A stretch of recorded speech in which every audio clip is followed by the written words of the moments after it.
Good afternoon, ladies and gentlemen. Welcome to Finger Lakes Gaming and Racetrack. At this time, please rise for the playing of our national anthem.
And there they go. ASAP Restoration and Mo Trump are amongst the pace. Also there, Win Giant from the far outside. March Madness Party comes away in fourth. Connect the Brox is fifth. And Boys Code is the last of all. And Mo Trump, the sprinter on the stretch outs, making the pace. From Win Giant, stalking in the clear. And ASAP Restoration is in no hurry along the rail. Little less than 3 from Mo Trump. It's about 2.5 to March Madness Party, almost a length to Boys Code from the rail. Connect the Brox 3 wides, the last of all 6. And he's 7 lengths from Mo Trump. Mo Trump near the 5/8 a length. Win Giant is second. ASAP Restoration now about 4 lengths from the front. March Madness Party inches a little closer from his outside. Connect the Brox is 5 lengths from the lead, right alongside of Boys Code. Mo Trump has the lead. Win Giant has been stalking intently. ASAP Restoration trying to squeeze on through an opening along the rail. Gets within a length heading into the turn. 3 lengths March Madness Party covering Boys Code. Connect the Brox is the last of 6. Still Mo Trump hounded by Win Giant. ASAP Restoration third. And Boys Code's picking up his stride into the 4th spot. Here comes Win Giant to tackle Mo Trump. Boys Code has momentum near the quarter pole. ASAP Restoration idling a bit along the inside. Win Giant, Mo Trump, ASAP Restoration trying to re-rally from the inside. Then Boys Code. Win Giant up to the front. Boys Code to the far outside. ASAP Restoration along the inside. Mo Trump gives way grudgingly. Win Giant has the lead. ASAP Restoration from the inside. Win Giant for 2 in a row. Win Giant over ASAP Restoration. In third was Boys Code. And 4th place to Mo Trump.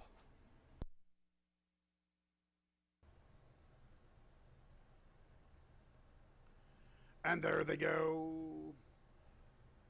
T's Double Trouble, part of the pace. Final Disco is there, so too is Ultimate Edition.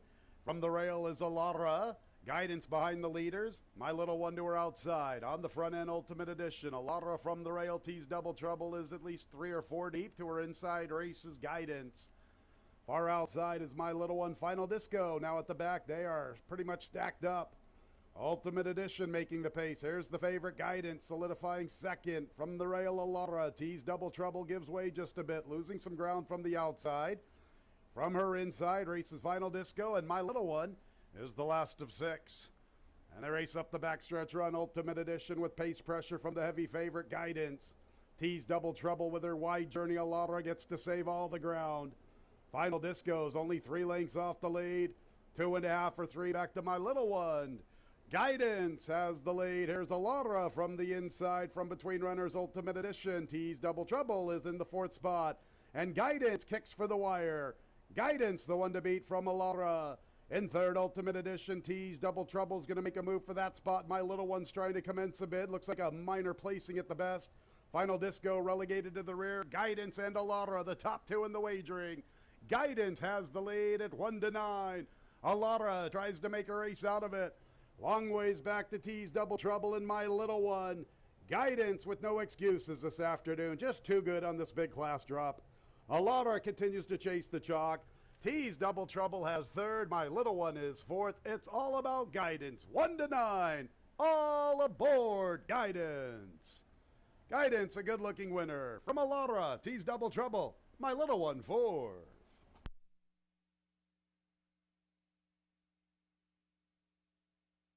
$5, $1.23.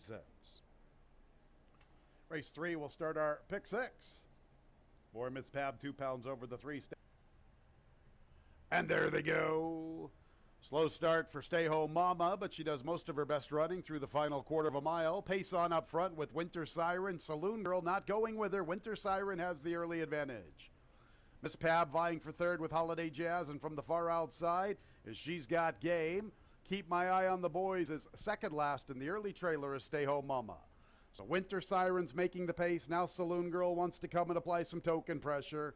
And Holiday Jazz, very versatile, tactically positioned beautifully, entering the backstretch. She's only 2 lengths off the lead.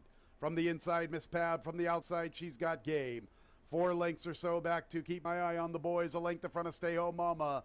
So Winter Siren gets the pace by herself. 3 parts of a length. Saloon Girl stalking smartly. Holiday Jazz biding her time from third. Miss Pab with her. Far outside, She's Got Game. Stay Home Mama and Keep My Eye on the Boys have 7 lengths to make up on Winter Siren and Saloon Girl. Winter Siren with the lead. Saloon Girl turns up the pressure. And there goes Holiday Jazz, asked for her best run. She needs to go, though, from her inside, Miss Pab. From her outside, She's Got Game. Holiday Jazz is even paced. The Saloon Girl comes away with the lead.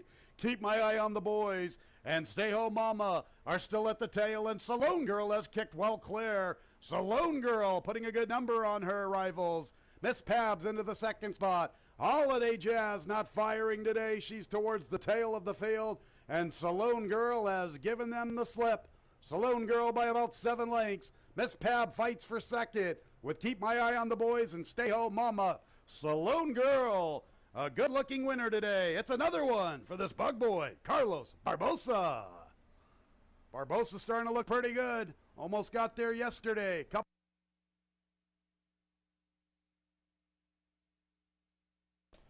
And prices are on the board. 2-4-7-3, the top 4 finishers. The double, 3-2, $12. And there they go. Along came the Prince, Cavaradose. Hey, it's Enrico Palazzo. Bowing Snowman wants to go from the rail. He'll pick it up. Solar Zen comes away running in 5th. Then Bellagio.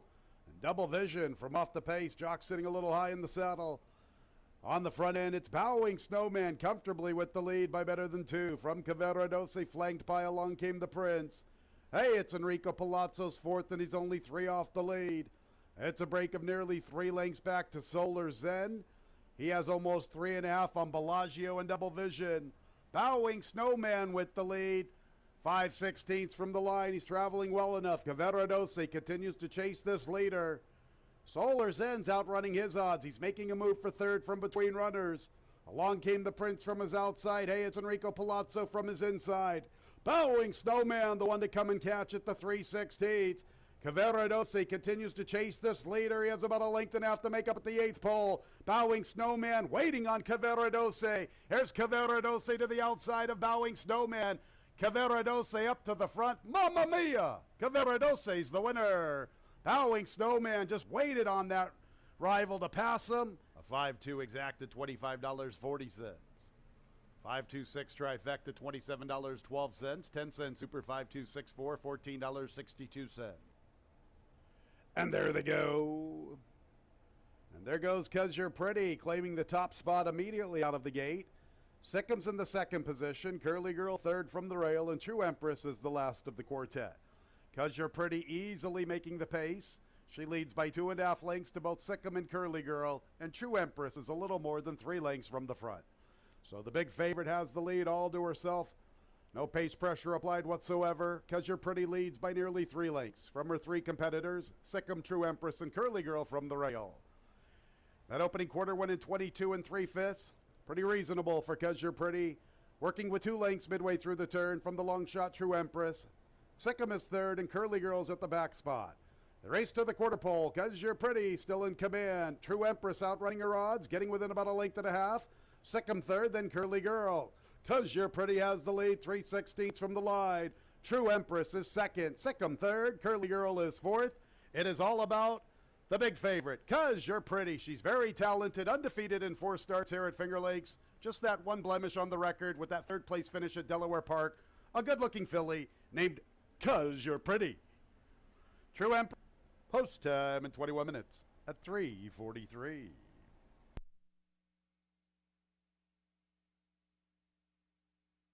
Time. And there they go. Countdown wins the start.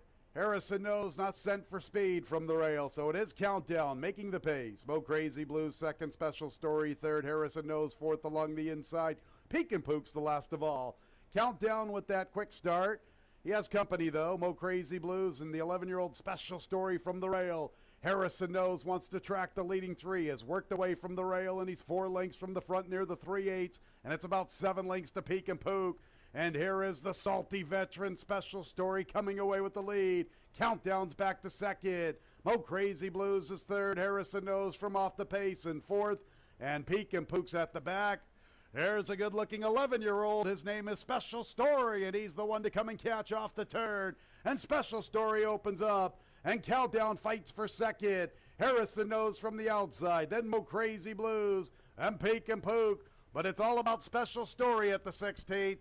Harrison Knows trying to come and claim second in the final 16th. Special Story. Finger Lakes has got a lot of good, salty veterans on the grounds. And this is what. And there they go. Trivia shows good speed from the inside. Christmas Dinner comes away in second. We Don't Believers asked for speed. Ramon's forwardly positioned from the rail. Here's Daredevil Bull. She's at least 5 wide through the opening quarter. Let's Maga looks to save ground 6 or 7 lengths from the front. A length to the New Miami. Red Pepper Grill's the last of 8. Trivia has the lead. We Don't Believe Her right there. Stalking very intently at the 3/8. Here's Daredevil Bull with a nice blitz into the scene. Daredevil Bull's on the move into third from the outside. Ramon's still in the race along the rail, and Ramon's trying to gather some momentum from the inside. Christmas Dinner 6 from the front, then Let's Maga. Farther back races the New Miami and Red Pepper Grill. Trivia has the lead. We Don't Believe Her's under a fierce drive. Far outside races Daredevil Bull from the rail. Ramon. Trivia still the one to come and catch. We Don't Believe Her's been chasing her a long time. Daredevil Bull's trying to gear up to the outside. Ramon in the 2-path. Trivia the one to come and catch. Daredevil Bull taking her sweet time to try and come and tag her. Here they are on the line. Trivia hangs on. Trivia from Daredevil. 50 cents, 10 cents, Super 3124, $24.42. On to the 8th race. And there they go. Pretty good start for all. The last ace wings out of the starting gate. He has the lead to himself. Bustin Pietra raiding inside a Victorious Wave. Civil Service forwardly positioned from the outside. Mommy's Jewel on the comeback bid is 4 lengths from the front. Trelad's a little shy of 5 lengths from the leaders from the top shelf. Break of about 7 lengths to Masked Marauder. Flanked by Trap the Dream, and the last ace gets away with the pace by himself. Victorious Wave is stalking from his outside, getting within half a length heading into the turn. Civil Service is winding up with Trelad 4 deep. Trelad's been deep throughout. Bustin Pietra has 4 lengths to find at the 5/16. 2.5 to Mommy's Jewel, 5 lengths to Trap the Dream and Masked Marauder. And there's Victorious Wave putting his head in front of the last ace. Trelad comes with his run. He'll have to overcome this wide journey. Civil Service all dressed up in Sunday's best. Where's he going to go? He gets a split in the 2-path. A good Tuesday feature. Little contact between Victorious Wave and Trelad. Civil Service right behind them. Victorious Wave still with the lead. Trelad's testing him to the outside. Civil Service is third. Victorious Wave, Trelad, Victorious Wave. Victorious Wave in the Tuesday feature from a very game Trelad. 787 trifecta, $6.10. 10 cents Super 5871, $3.92. Nobody with 6 in our pick 6. 5 out of 6, $41.75. A carryover into the Wednesday card, $2,881.47. $2,881.47. Nice carryover into the Wednesday card commencing at 1:20. One more race to go, our Tuesday nightcap in 22 minutes at 5:13. Scratches 2 and 5, Shull and Princess Riley. 7 Ice's Ironic Dancer. Waive the 10-pound apprentice allowance. Make the weight 119. The nightcap at 5:13, 21 minutes away.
Pleasant good afternoon, ladies and gentlemen. Welcome to Finger Lakes Gaming and Racetrack, our Wednesday opener in about 44 minutes at 128 races. Fast racetrack. The maintenance crew is opening it up right now. So we will have a fast racetrack for the Wednesday card. We've got that one-day pick six carryover starting in the third. A little shy of $3,000 dollar minimum wager. Old school pick six this season here at Finger Lakes. Let's see if we can pump up that pool this afternoon. I'm your track announcer, Tony Kalo. Let's open up our programs. Here are the changes. In the opener, number 5, Ruxton Rocks, 1 pound over the weight. Race 1 will start the early double and the early pick 4. On to the second race, commencing the early pick 3. Scratch number 1, That's My Business. Pretty important scratch. The morning line favorites out. Scratch 1, That's My Business. Race 2. 5 Colton goes, 1 pound over the weight. Pick 6 starts in the third, $2,881. No changes, 218. The approximate post time. Once again, $1 minimum wager, old school pick 6. Fourth race will start our pick 5. Couple of scratches. The 1 Travista, part of the entry, along with the 3 Blood Moon. 1 and 3 out of the fourth. 1A, Don't Poke the Cat. 1 pound over 7 Parade Field. Waive 3 pounds of that apprentice allowance. Melissa Iorio, now a 7-pound bug. The weight's 115. Pick 5 in the fourth. Late pick 4 in the fifth. 4 Coach P's a first-time gelding. First-time gelding for Coach P in race 5. 5 Fighter Kite, 1 pound over. Race 6 will start our late pick 3. Scratch the 3 Central Station. 3 Central Station out of the 6th. 5 Pentangeli, additional owners, Paul Barrow and Victor Leonard Jr. 6 Newport Mittens, once again, Melissa Iorio. She's a 7-pound bug. Waive 3 pounds of that allowance. The weight's 115. 7th race will start the late double. 6 Bench Walk, 2 pounds over. Let's go to the nightcap. 7 Anointed Spirit, 3 pounds over. 8 Broadway Banker, make the jockey Giovanni Paredes. Giovanni Paredes, the jockey 8 Broadway Banker in the Wednesday nightcap. Lots of excitement with the pick 6. Let's make it a good one, fans. Nice sequence. Already got just under 3K in the kitty. 218, the approximate post time for our Wednesday pick 6. First post in about 41 minutes at 120. Sure hope you have a great Wednesday. Big shout out to George Quinn making his way here to Finger Lakes this afternoon. Thanks for coming on out, George. We appreciate the patronage. All right, fans, up next, our man, Dave Mattice, our track handicapper. He's got his thoughts on the pick 6 and all the races on the Wednesday card.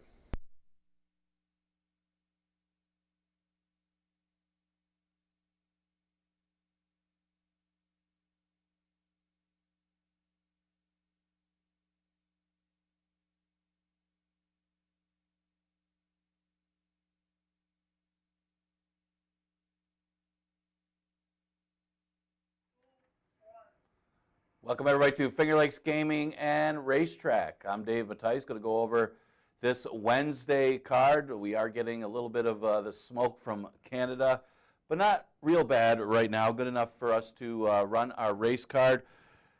We did have a couple jockeys had a real successful day yesterday.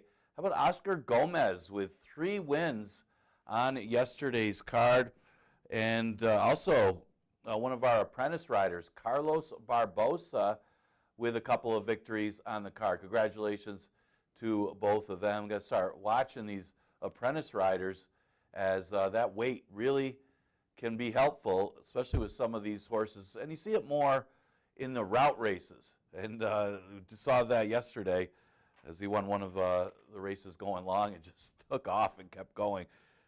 It used to be, back in the day, you had that light weight. And if a length or two separates these horses, especially these beaten $5,000 claimers, that weight's supposed to come into play. That's why we used to run handicaps. Anyway, fast racetrack as we speak. We had the wet track, then drying out yesterday, but going to go with fast today, see how it plays. First race, a 5,000 claimer that goes a distance of 1.70 miles. Never won 2 condition, 4 fillies and mares. Took a little bit of a shot here at a price. Well, that shouldn't be a big price. I mean, you could narrow this race down to like 3 of them. But as far as win threats anyway, I went towards the 1 All Biz as my top choice on the drop in class. This horse is better than what she looks on paper the last couple starts. I mean, she was running on the turf at Tampa. This horse is not really that well bred for the turf. So not really sure why this horse was in those spots at Tampa. But it did keep her fitness going, at least up until February. Then got a little bit of a break till May. Broke a step slow last time, but was a little overmatched by Holiday Jazz and In Traffic. That was a pretty tough field for the 11 and 9. Either one of those horses would beat these 5,000 claimers. So that race comes into play as well.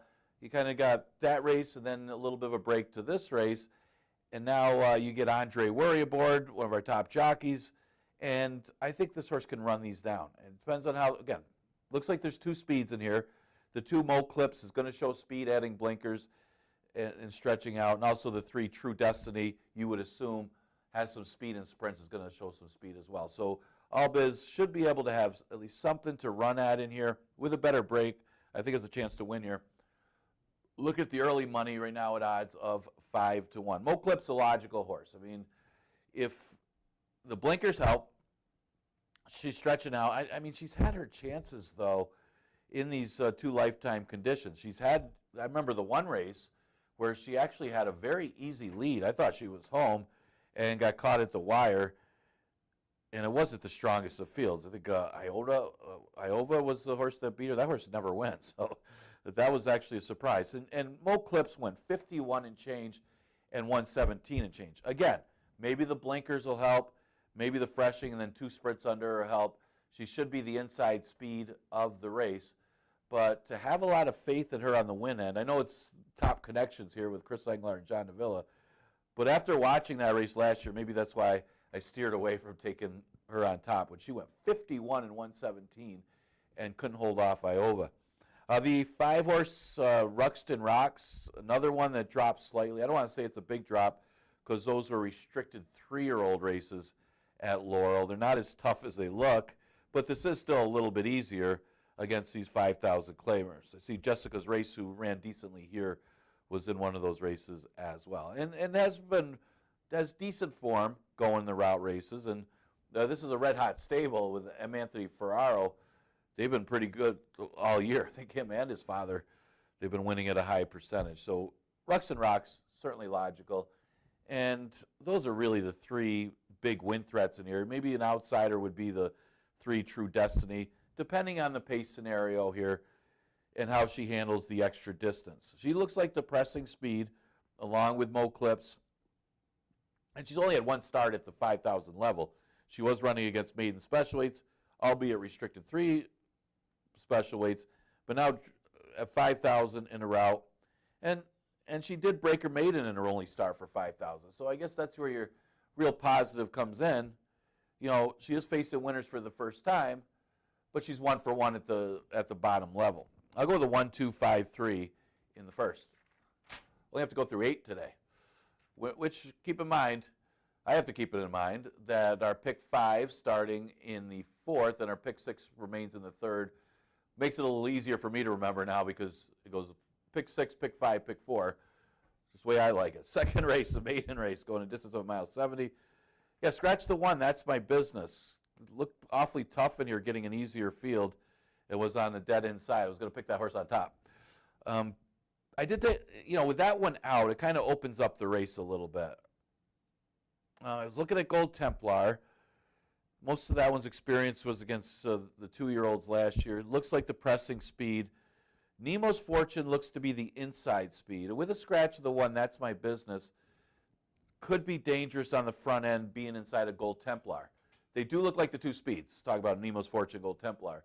But I'll give Nemo's Fortune the edge. I think this horse is very well bred for the distance and has had some trouble at the start in his first 2 sprint attempts this year. Now, it is the first time stretching out for this horse, so that's the question mark. I mean, just because the horse is bred to go long doesn't mean the first time going long he's going to win. But it's a very questionable field in this race and I think Nemo's Fortune, if he can get the lead over Gold Templar, maybe he could just keep going in a race that didn't come up really that strong for a maiden special weight. The tricky read is the 5, Colton Goes. Had only 1 start as a 2-year-old, one of the better graded maiden 2-year-old races that we had last year. Not that the time was that great or the field was that great. It was a little better than some of the other ones, and this horse had a tough post in that race and actually put up a decent number. The race did fall apart a little bit, though, too. So this horse closing ground, maybe a little bit of a false close. But it was only his first career start. At least he showed some ability in that first career start. He goes first-time Lasix for his first start as a 3-year-old. It's just a tough move stretching out to a route first time as a 3-year-old, but certainly okay breeding. I don't want to say he's really well bred to go long because he really isn't, but it's okay breeding for the route. And the big thing is he catches a pretty soft field for the maiden special weight, and he did show some talent in that debut. 7, Gold Templar looks like the other possible speed on the outside. Not sure if he is going to try to put the pressure on Nemo's Fortune or sit right off of that one because he is outside. Was against the 2-year-olds last year and did okay. I mean, the horse did hit the board in a stakes race, albeit it was the Tin Cup Chalice Stakes, but ran into Allure of Money, who we'll see later today. Then showed some speed, if you want to call it that, going 117 in a maiden race, but hung around in that one as well. So only 3 starts this year, but stretches out for the first time, and another one that shouldn't mind the extra yardage. I'll throw in Mobot for 4th. Not the best numbers on this horse, but maybe the best bred for the distance of anybody in this field. Had the 1 start last time on the turf and did okay. I mean, actually ran well on the turf last time, and is okay breeding for the turf, but probably better bred for the dirt anyway. Although it's really good bred overall. I mean, you got Bernardini out of a dam by Uncle Mo. I mean, that's really strong breeding for the route for Mobot. So maybe the little extra distance on the dirt here against this competition could get Ilmar Loaiza in the winner's circle. 2-5-7-3 in the second. Third race starts that $1 pick 6. Small carryover here over $2,000. 11-9 claimer going 6 furlongs. They've been paying pretty well. I'm going to give Major Spin another chance. Yes, this one was a beaten favorite, but there's a reason the horse was a beaten favorite. It was acting up badly before the start. I mean, really acting up, and probably ran his race before they even sprung the gate. And even so, he didn't break all that sharp, but he was supposed to be out there with the speed. It was really a 2-horse race. I mean, it was this one in Wahil. I mean, it was whoever would get the lead would probably win, and it looked like Major Spin would get the lead over Wahil, but because he acted up so much behind the gate and then was acting up in the gate and broke poorly, everything went awry, and he was just never really in. It was erratic after that as well. So let's forgive the last effort and hope he's on his best behavior today. It's a tougher field because it's a bigger field. again, that was a 5-horse field. Was basically a 2-horse race. It was this one and Waheel coming off the layoff, and he didn't even get in the top 2 because of all the problems that he gave himself. I'll go with him on top. He's got a short fuse. I'll use for second. Didn't break all that sharp last time and still won against an easier field. Little tougher today, but that was a good effort. First time over the track. Again, easier field. He's supposed to win, but he did it, overcoming a little bit in that race. Plus the pace wasn't that quick that he had to chase him down. Could come right back. I got him second. He was facing a little bit tougher before arriving here. Devil or Angel, yeah, he had everything go his way last time. It scratched down to a 4-horse field, and it seemed like the other ones went to the front end and he got the trip. I mean, as a closer in a 4-horse field, you don't expect to have things go your way from a tactical standpoint. It never really ends up that way. But guess what? For Devil or Angel, it did end up that way, and he just got up. I mean, he looked like he was going to, on paper, he should have beat that field easily, and he had everything his way, and he barely got up. I mean, that's kind of, I don't even know if I want to say that win was a positive because of those factors. He got a pace, he got a trip, and he just barely beat 3 other horses. But in saying that, it was his first start off a layoff, so that's the excuse if he didn't win the race or he didn't run as well as you would have expected him to run. I would expect him to run better today than that start last time, be sharper for this race, and that puts him awfully tough against these. But again, he might need a trip. Not a ton of speed in this race that I thought Major Spin might end up having a tactical advantage if that one goes to the front end. The one, but Gemini still going to throw in for a long shot for 4th. Thought it was, the 1, 4, and 6 are all battling for 3rd. Maybe one of them could get 3rd or 4th. I would think they're more, all of those are underneath type, so why not throw the long shot to round out your superfecta? 3, 5, 2, 1.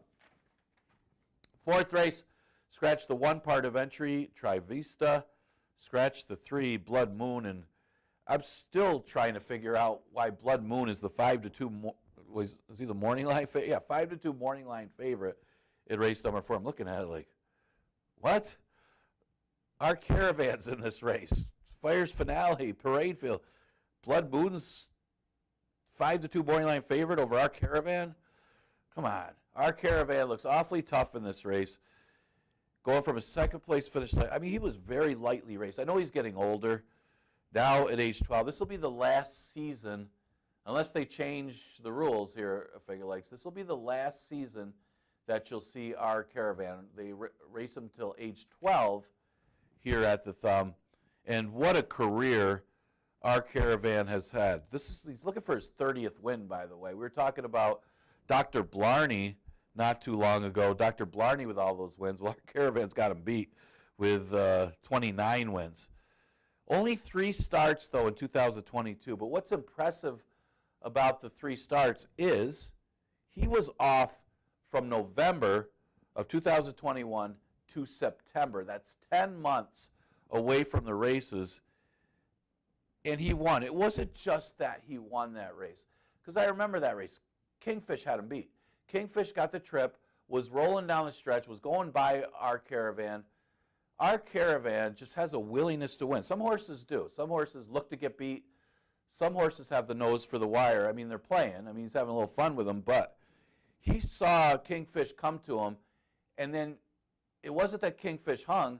It was Our Caravan coming back, just saw him come to him and just had that extra gear and ran to the wire first. It was pretty incredible considering the horse was off for so long. He's also got a really good trainer, that's why. Came back to win, so the only blemish was a 2nd place finish, and that was against a pretty decent field his last race in November. Only 3 starts, though, in 2022. But with that said, granted, he was off from November till September last year and he won. This time he's off from November till the end of June. So I got him on top. He's the horse to beat. Fire's Finale, I'm going to use for 2nd. Dominated. I mean, dominated $5,000 claimers 2 races back, made it into a laugher. Last race didn't have that great of a trip in the slop, and ended up having to settle for third, but it didn't matter. I mean, he was in against a tough one. Uno, I would say, would probably beat these unless our Caravan runs a big race. That was a tough horse going against Uno. So Fire's Finale definitely plays. Parade Field I used for third, got the weight off. Got a race under his belt last time. Didn't fire at all, but may have needed the race. And then I'll throw in the 4, Coach Bahi, who actually improved last time. I thought this horse ran very well. Seeing that he hasn't really run that great on and off track in the past, he did run second to Uno in there. I mean, Uno may have kept him in the race a little bit, but Coach Bahi outlasting the other speed to hit the board. I went 6-5-7-4 in race number 4. Again, starting the pick 5.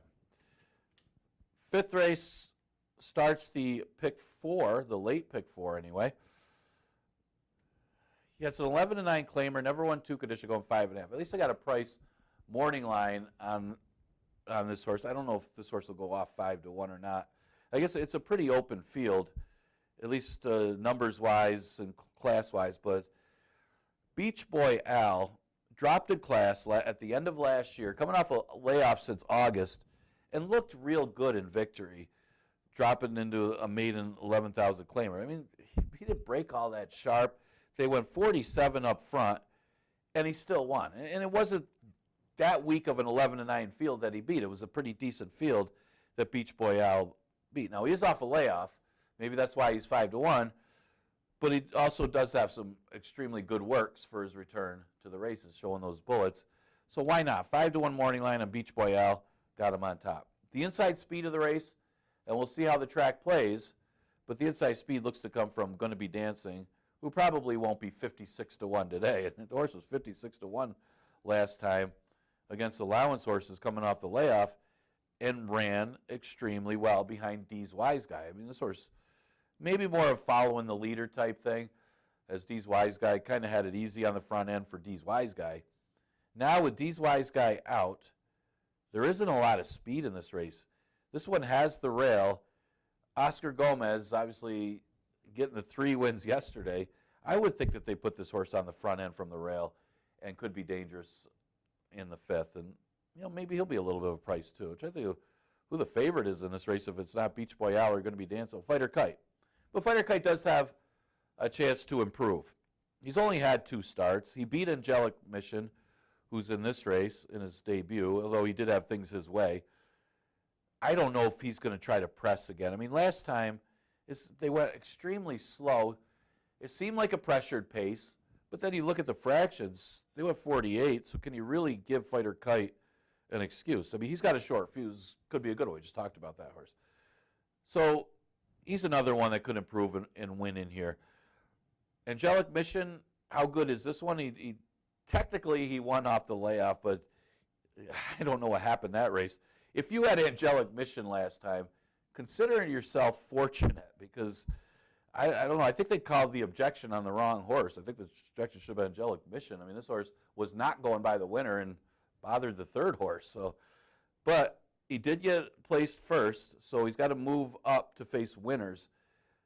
But it is a second start off the layoff. He could move forward from that race, and it was a good race that he ran.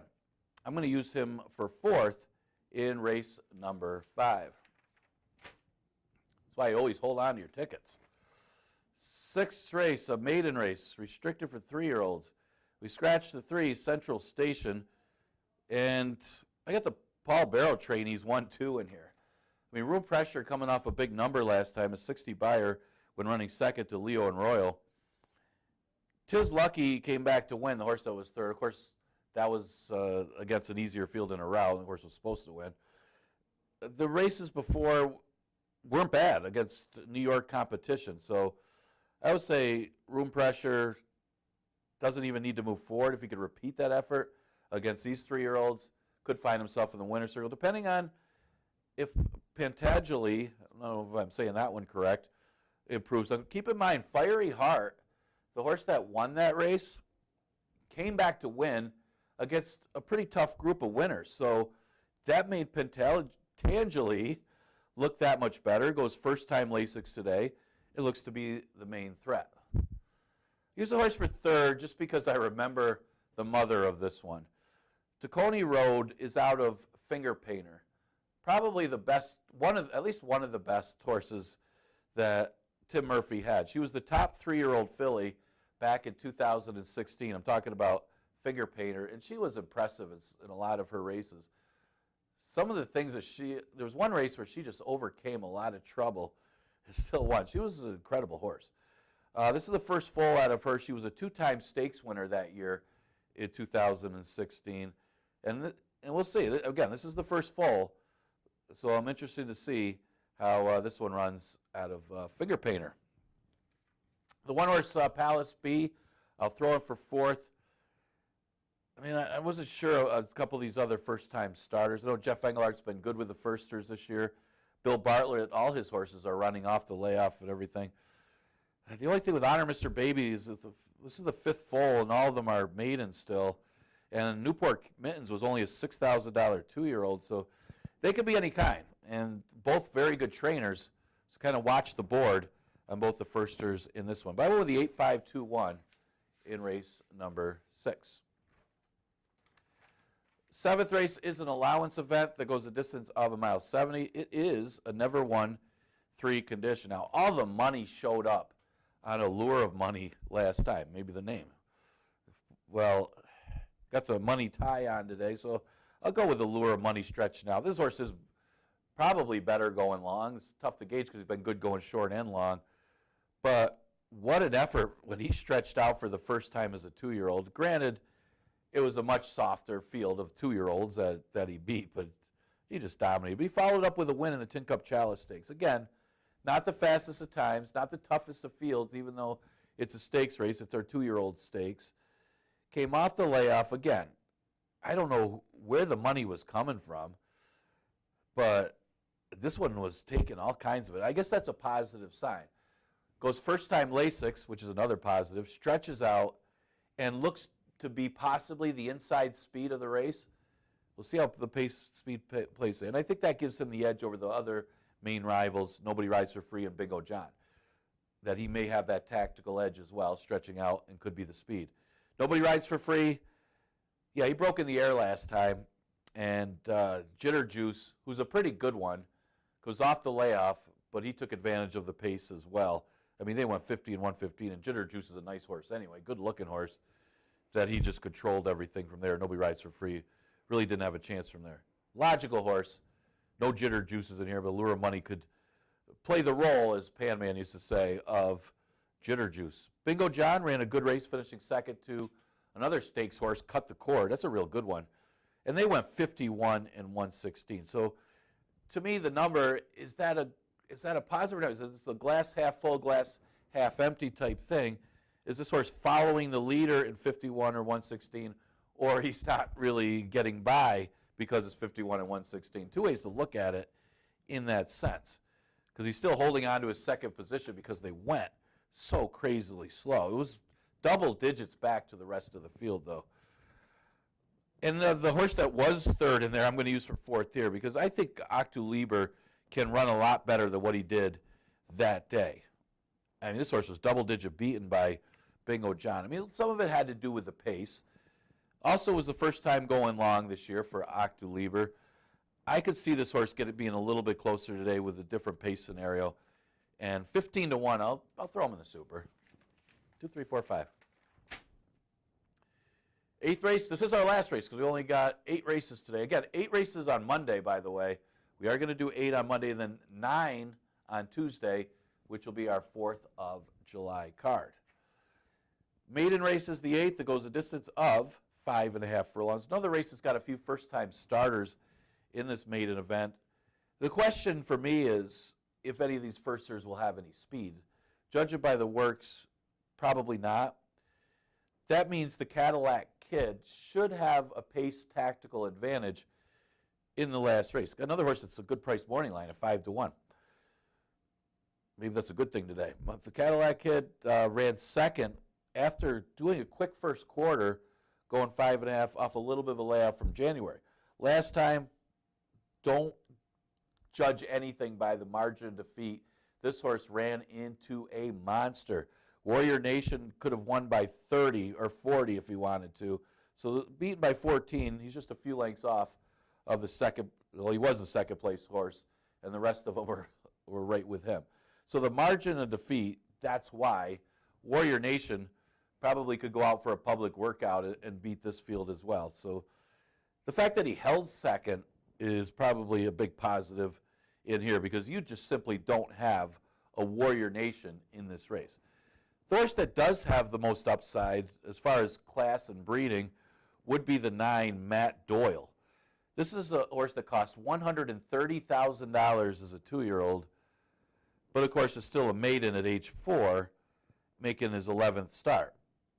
Maybe he could put it together today. His last couple races aren't that good. This should be easier competition against our maidens today. And he's been close in the past. When he started off his career, he was running at Saratoga in New York. He wasn't that badly beaten. He was knocking at the door of breaking his maiden. Seems to have tailed off a little bit. But the breeding is there, and does have a good work over the track. The dam's a half to, was it Wine Police, who was a 4-time stakes winner. So there's some breeding in there for Matt Doyle. The 4-horse McLyrical, another one that comes out of the Warrior Nation race. Yeah, he ran a good race. Saved ground, tipped out, just kind of flattened out, hung a little bit in his first start off the layoff to miss second. But I could see second start off the layoff be sharper. And again, no Warrior Nation in here. God Bless America, more of the deep closer. Look for this one to be closing late. Yeah, last race, they did bet him last time, that race, and he did get bothered. You don't want to talk about it too much, but Angelic Mission just really physically hit God Bless America, knocking him off stride, and that probably cost him. I don't know, I'm not definitely saying he definitely would have won the race, but he certainly would have been close to it. So give him another chance and use that as an excuse for God Bless America. 5946 in race number 8. All right, that's it. Got 8 races on today's card. No live racing the rest of the week. Remember, next week is the 4th of July, Independence Day. Monday will be our next live racing day. That'll be 8 races with a 1:15 first post. And then Tuesday we got 9 races, including our next stakes race, the Niagara Stakes. That's for the 3-year-old New York bred fillies. But next live day will be Monday with that 1:15 first post. See you then.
And bugler George Quinn has the fillies and mares coming onto the track for the opener. 1 mile and 70 yards. 3-year-olds and up, now winners of 2 races. $5,000 claimers. Number 5, Ruxton Rocks. 1 pound over, fast racetrack. Here's the field. Number 1, All Biz, Andre Worry. 2 is Mo Clips, John Davila Jr. 3, True Destiny, Oscar Gomez. The lone mare, number 4, Smoke Gonziva, Rafael Rohina Jr. 5 is Ruxton Rocks, Luis Perez. And the 6 is Subi, Joel Cruz. 4 and 6, stablemates, conditioned by Deborah Breed. Race 1 starts the early double, the early pick 4, post time in about 3 minutes.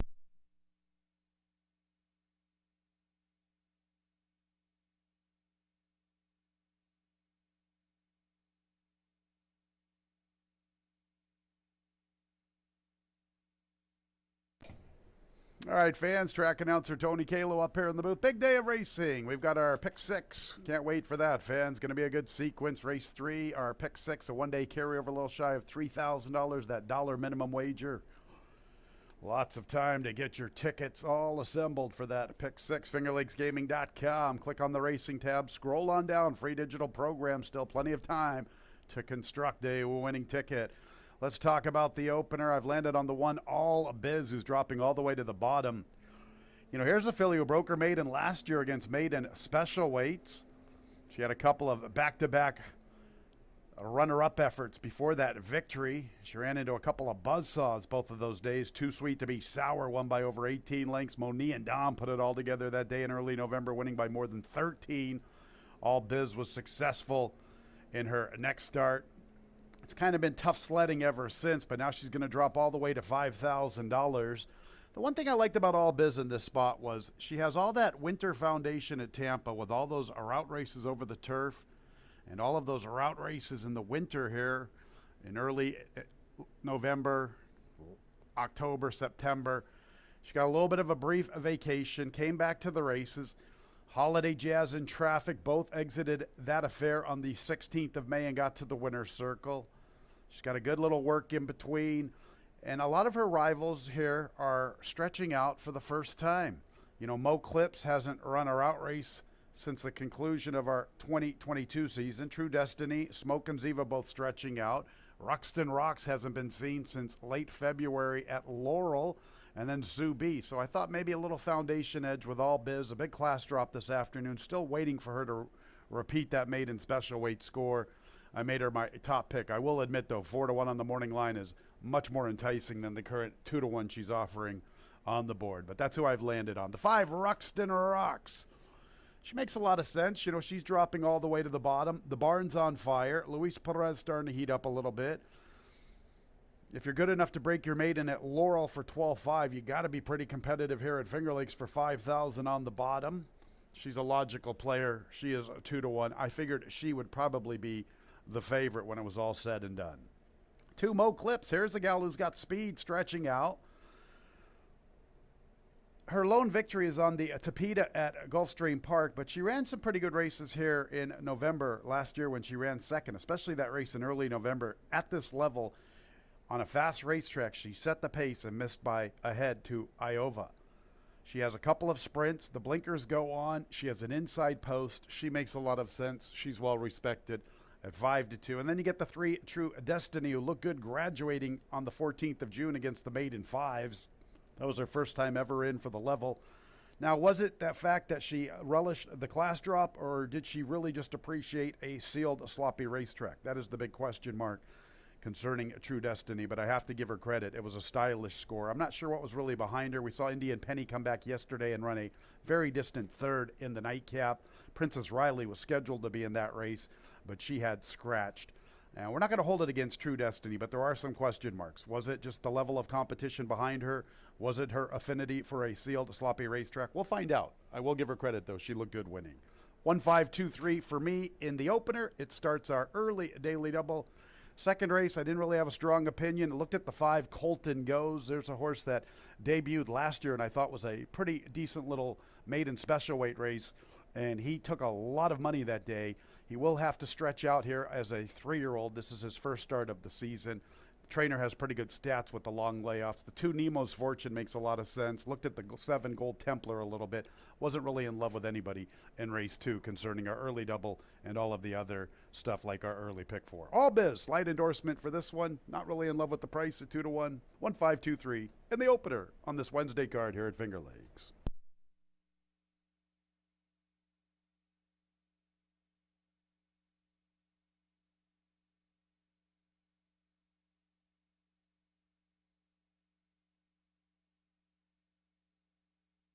Nearing the gate.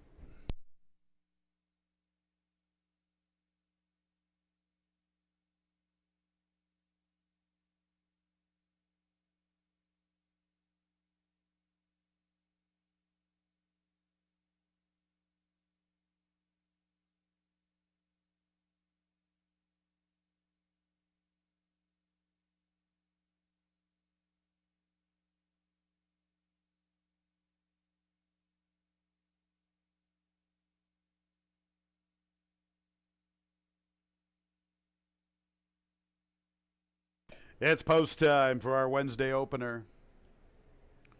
Ruxton Rocks at 9-5. All Biz and Mo Clips both 2-1. True Destiny 4-1. The Deborah Breed gals are the long shots, 15-1 on Smoke and Ziva and 24-1 on Zuby.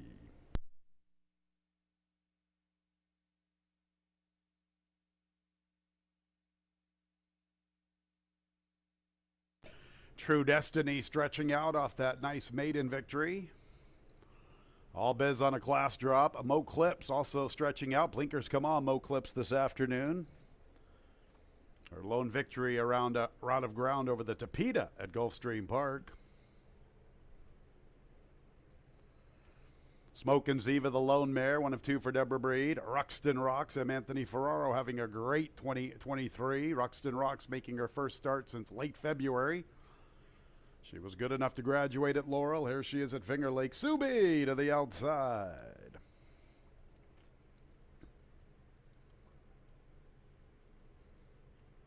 Ready for the Wednesday opener. And there they go. Ruxton Rocks away in last.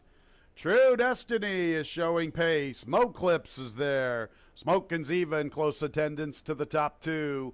All Biz from the rail. Then Zuby and Ruxton Rocks was away slowly, trying to rush up into that 4th spot, maybe even 3rd from between runners. Mo Clips and True Destiny, they are on the pace together. Ruxton Rocks, after that slow start, has been eager to go after the top 2. All Biz is sitting a nice trip along the inside, traveling well enough. All Biz 3 lengths off the lead, turning into the backstretch, maybe 3.5 or 4. About 1.5 lengths back to Smoke and Ziva, and Zuby's about 8 lengths from the front. Mo Clips, pace pressure from True Destiny. Ruxton Rocks up close in the clear. All Biz bides her time. A great ground-saving journey for her. 3 lengths behind the pace. About 5 lengths to Smoke and Ziva. Nearly 5.5 or so back to Zuby. Mo Clips, True Destiny, Ruxton Rocks 3 wide. All Biz continues to save ground heading into the turn. 3 to find. 7 or 8 lengths to Smoke and Ziva and Zuby. Mo Clips, True Destiny, been like this from the beginning. Ruxton Rocks pursues from 3rd. All Biz being niggled on a little bit along the inside. 2.5 off the lead. There's True Destiny coming away with the lead. True Destiny gets the lead. All Biz is now picking up her stride. True Destiny applied plenty of pressure to Mo Clips. Here comes All Biz with a little momentum. True Destiny looked good graduating. She looks good near the 8th pole. All Biz is trying to come and get her late. True Destiny. All Biz trying to reel her in. True Destiny. All Biz chasing her to the wire. True Destiny. All Biz with one last lunge to the outside. Here they are. A thrilling opener between True Destiny and All Biz. Mo Clips was 3rd, then Ruxton Rocks.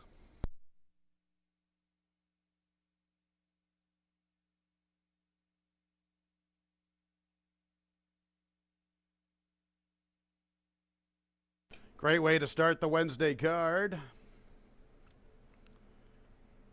True Destiny showing that maiden victory was no fluke. Pretty solid on the stretch out. All Biz had a lot of momentum. 146 and 91 100ths. This one got pretty tight on the line. True Destiny, All Biz with momentum to the outside. Who's going to win this photo? We'll let the placing judges sort it all out.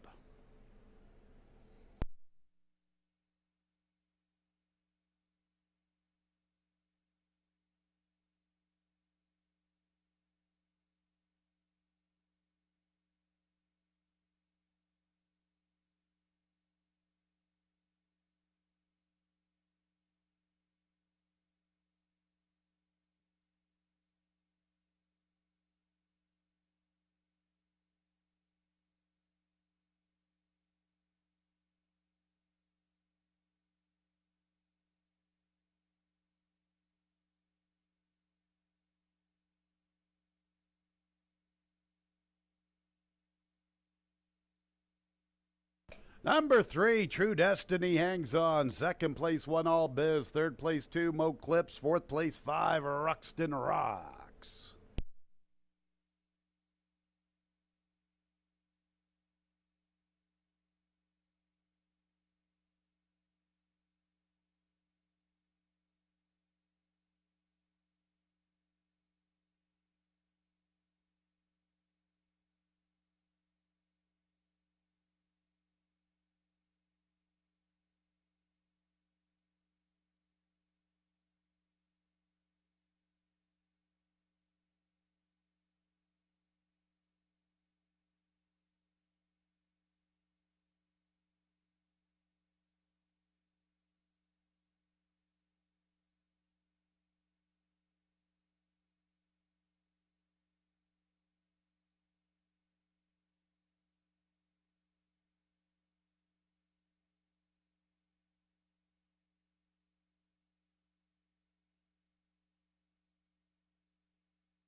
Two in a row, True Destiny. 3-year-old Gray-owned filly by Destin out of the Damn True History, owned by Lisa Reed. Winning trainer Chris Progno.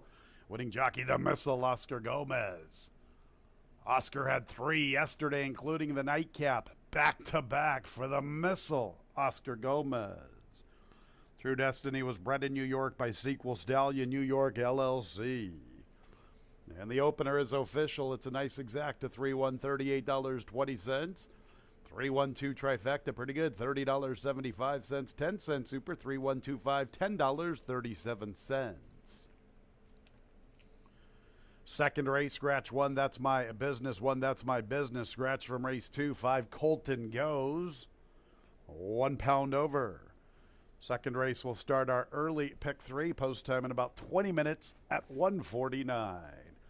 4th of July, fans, next week, Tuesday, this upcoming Tuesday, the 4th of July, big day of racing. Free programs for all on-track patrons.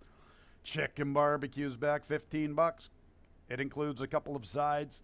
Chicken barbecue near the Clubhouse Pavilion. Chappie's hot food truck and Netson's ice cream truck on the grandstand apron. Couple of how to bet seminars. Chance to win some racing vouchers. Another chance to win a racing voucher, $5 wagering voucher. All you have to do is earn 5 points on any video gaming machine and redeem it at the Lucky North Club. That's the 4th of July, 1:15, first post.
In the paddock 4, race number 2. Good effort on the stretch out by True Destiny, as she was a dominant winner against a really soft field as a maiden, but she really proved herself, pressing Mo Clips into defeat and holding off All Biz. Oscar Gomez, for trainer Chris Progno, had a real nice 3-year-old filly win yesterday as well. Oscar Gomez with a big day yesterday with 3 wins on the card. Starts off this card where he left off with another victory.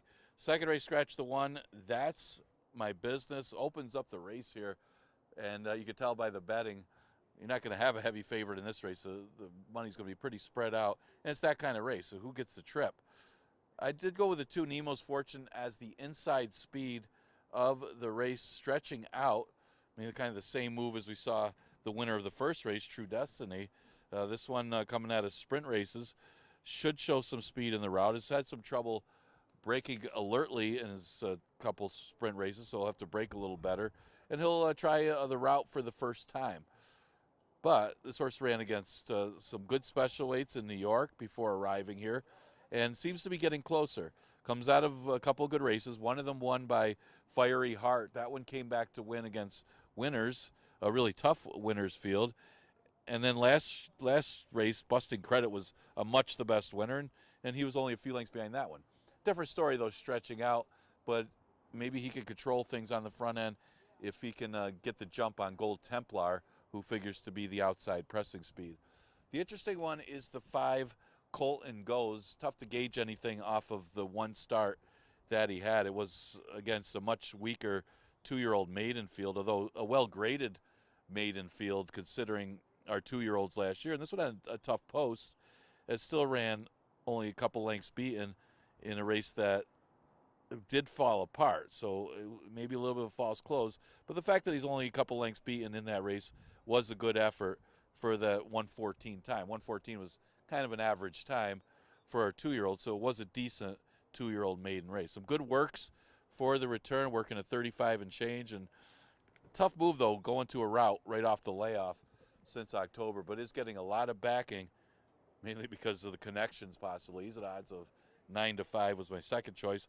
The 7, Gold Templar, definitely plays. Again, the outside pressing speed.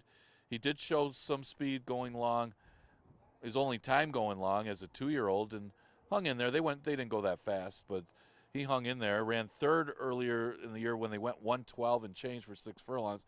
That was a pretty good effort, and that puts him in the conversation as far as being a win threat in here. And some decent breeding for the route. Definitely plays and is getting some action at 3-1. Mobot's the interesting one as well because he's probably the best bred for the route. Just hasn't shown much in many of his starts. He was in against some tough Churchill Downs competition, was claimed out of that race, and then a relatively weak Mountaineer 2-year-olds, and he just was off the board. Well, he's added blankers and LASIK since, and he's getting closer. Was closer in a turf race last time when stretching out, and I think that's what the horse probably needed was a stretch out, but he does have to improve his numbers going a little bit further today. Exacta Tri Super Daily Double and Pick 3 starts in the second. We do scratch the 1. That's my business.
Second race, 3-year-olds and up, maiden special weights, 1 mile and 70 yards. Scratch number 1, that's my business. 5, Colton Goes, 1 pound over the weight. Second race will start the early pick 3, post time in about 4 minutes.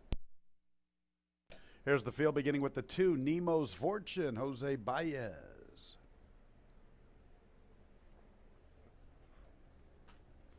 Next will be number 3, Mobot, Christian Navarro. 4 is Looking Grand, Carlos Barbosa.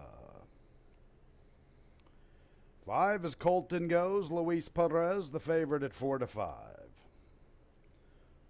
6 is Bally Rhythm, Kevin Navarro, 1 of 2 for Victor Dean, stablemate to Looking Grand, and completing the post parade is the 7, Gold Templar, Heman Harkey.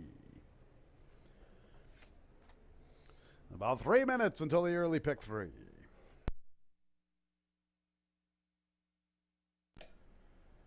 All right, fans, that's the 2, Nemo's Fortune. I made him my second selection. He is a 4-1. Here's the 5, Colton Goes, my top pick. 3-1 on the morning line, down to even money. Race changed drastically with the scratch of the morning line favorite. I thought the 1, that's my business, looked like one of the players, if not the player, to key on here in race 2, but that's not the case. We lose him. We're down to a field of 6. I looked at the 5, Colton Goes.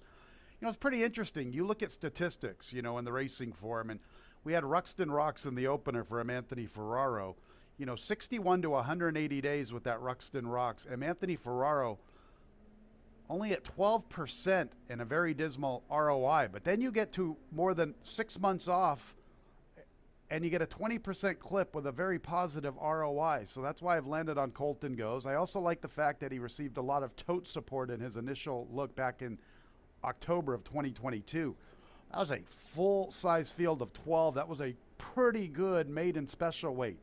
That race has some decent little runners. I've talked about Shifty's Haloid this season. Shifty's Haloid won his next start, and he wintered at Turfway and ran in some stakes races for River Card Stable. This horse took a lot of money in that first look, and he closed nicely. He was coming on strongly. Look at the work tab, fans. It goes all the way back to the 24th of April. I just looked it up on Equibase. Started with a 3 furlong move, came back on the 3rd of May, came back on the 10th of May, the 18th of May. All the works in the form, including a recent bullet. Let's take a shot with Colton Goes, 6-5. Not in love with the price, but I made him my top pick. If you're against the favorite, maybe the 2, Nemo's Fortune's the horse to look at. MC out of a Scat Daddy mare. Run a couple nice little races. That Fiery Heart, boy, Fiery Heart came back and won this week. Looked pretty good winning. Fiery Heart's put in 2 big races in a row. We get to see Pentangeli a little bit later on. I like Pentangeli in his race against his stablemate. Both of them look pretty solid in that spot. There's Bustin' Credit. I've talked about that horse. I think that one's a pretty good little horse on the way this season for Paul Barrow. So Nemo's Fortune's run up against a couple of nice horses. He doesn't have any world beaters in this spot. He makes a lot of sense if you want to get off this Eva money shot. Nemo's Fortune, my second pick. 7, Gold Templar. I supported him on the 12th of June. He did not support me. He didn't run much. Normally I like to come back with my selections, but figured I'd jump off him for this race. He's probably going to make me regret that decision. I like the race on the 23rd of May. Hyper Speed and Bustin' Credit. We all saw Bustin' Credit come back. I just talked about him. Hyper Speed, I thought he had every chance to win the other day. I can't remember if that was Monday or if that was last week. But Gold Templar ran a decent third. I didn't like his race on the 12th of June. He's coming back a little quick, but at least he's stretching out, I guess. He has a good third-place finish, even though it was a distant third when he went a route of ground. He's one of the horses to think about if you're against the favorite. And then after that, I looked at the 3. Mobot Ilmar Loiza does some pretty good things. His win percentage this season might be a little low, but Ilmar has a way of waking up, and when he does wake up, his horses reward you with some good payoffs. So this one's worth a little bit of a look. Mobot at 11-1. The 5, Colton Goes. M. Anthony Ferraro has a big 23 working here at Finger Lakes. He has some good numbers with this kind of horse off a long layoff. A lot of good works. Took a lot of tote support in his debut. Getting a lot of tote support right now at even money.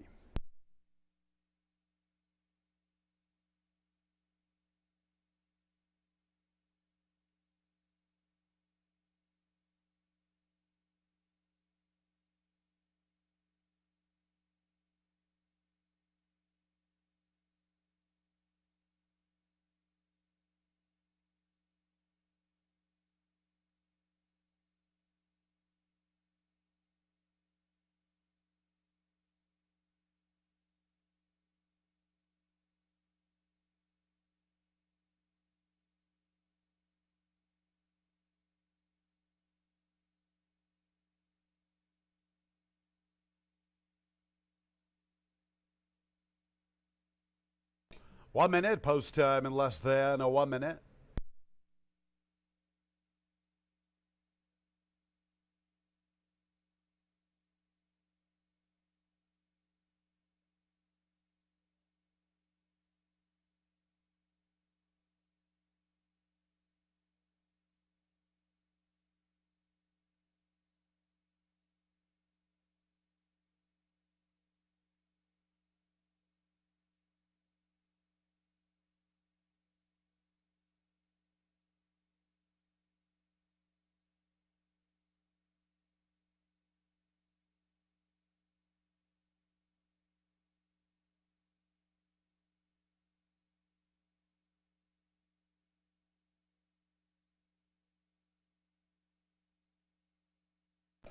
It's post time for our second race.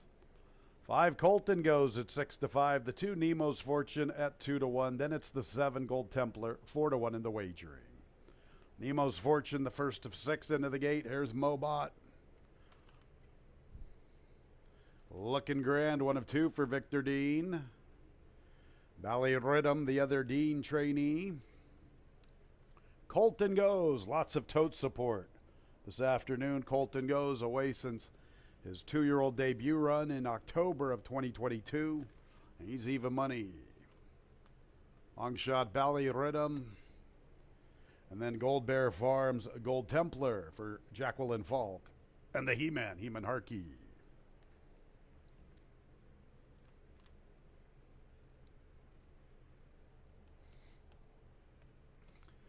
Early pick 3 time. And there they go. Gold Templar, part of the pace. Colton goes, forwardly positioned outside of Looking Grand. Nemo's Fortune's very rank. Jose Baez wants Nemo to sit chilly. Nemo was fighting him momentarily.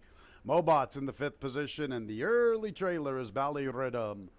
Looking Grand picking up the pace from Colton goes. Gold Templar sits a trip on the outside from 3rd. Nemo's Fortune still fighting Jose. Nemo's Fortune a little ranked through the early stages.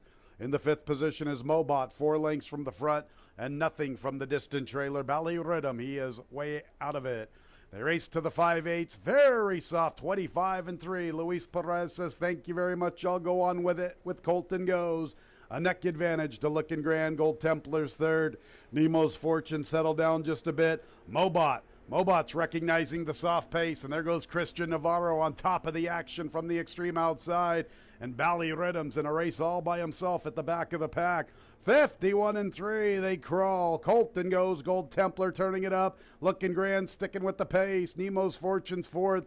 Mobot is flattened out a bit, and Ballyrhythm still at the back. Colton goes, Gold Templar from the inside, Looking Grand. Colton goes, and there he goes. Colton goes, skipping a clear. He opens up 2.5.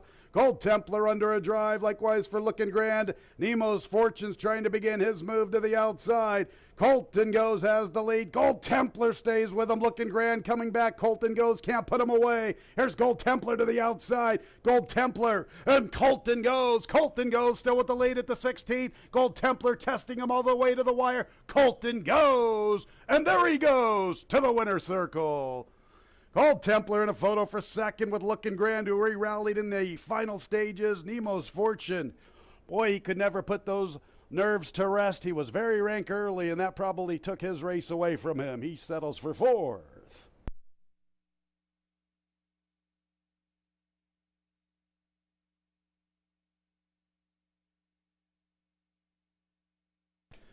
$147 and 9/100ths. Look at those splits, 25-3, 51-3, 16-1. I could have been on that pace. It's Colton goes, the unofficial winner.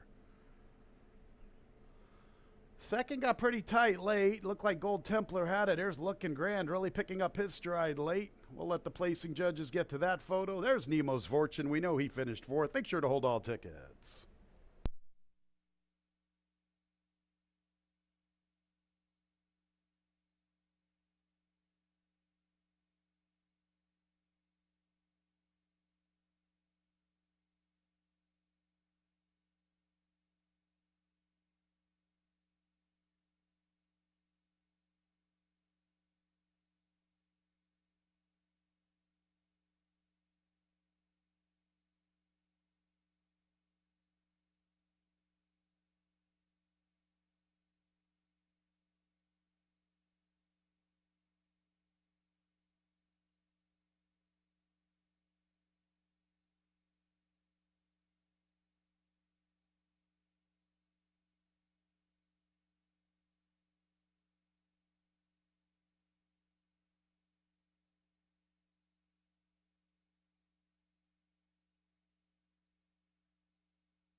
Second place, 7, Gold Templar. Third place, 4, Looking Grand. Fourth place, 2, Nemo's Fortune.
Colton goes. He's a 3-year-old, a bay gelding by Brody's Cause out of the damn Fancy Chance.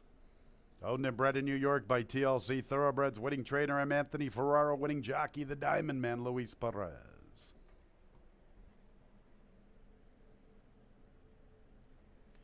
Second race is official. 5-7-4-2. 3-5 early double, $26.40. 5-7 exacta, $13.20. 5-7-4 trifecta, $8.70. 10-cent super 5-7-4-2, $2.80. All right, fans, here we go. The pick six. This is what we're waiting for. One day carryover, $2,881. A dollar pick six, old school pick six. Let's make it a good pool, fans. Let's all get into this one. Third race is clear of change. Some changes to think about in this sequence. Fourth race scratches 1 Travista and 3 Blood Moon. One part of the entry Travista and 3 Blood Moon, both scratched. 7 Parade Field, the weight's 115. Melissa Iorio's a 7-pound bug. Fifth race, the 4 Coach P's, a first-time gelding. Race 6, the 3 Central Station has been scratched. 6 Newport Mittens, 115. Once again, Melissa Iorio's a 7-pound bug. And we get to the nightcap, the 8 Broadway Banker, new jockey Giovanni Paredes. 19 minutes until the Wednesday pick 6. 2:18 is the post time.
starts on a fast racetrack, I'll make him my second pick just because of the beaten favorite angle. But the more I look at this, boy, this horse really responds to an off track, and he didn't run much on the 14th of June. Now, he did need that race. That was his first start in 5 weeks. That was his first start here at Finger Lakes. Horses do tend to improve with a second start over the surface.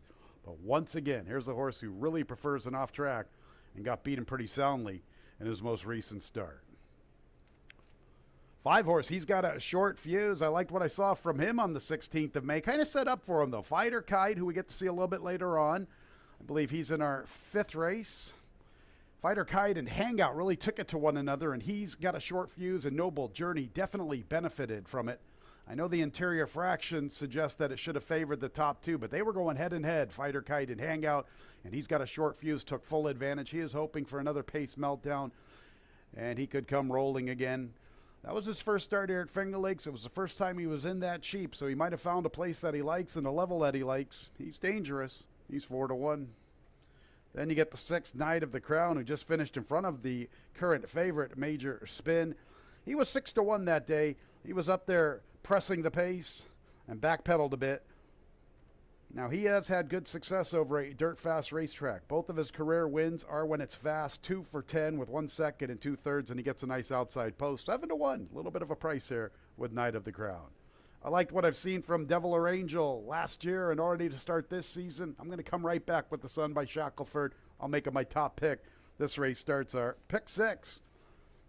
You get the old timer in the 4th Hour Caravan. A lot of people might go ahead and single him. He's a heck of a racehorse. 5th race is pretty wide open. Race 6, I thought both of Paul Barrow's horses looked like the horses to beat. The 7th race, you can make a case for a few of them, and then you get to the nightcap. Good luck there. That race is pretty deep. It's not the easiest of sequence. Right now we've got $4,300 of new money. Still a couple more minutes of wagering time for our Wednesday Pick 6.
Nearing the gate.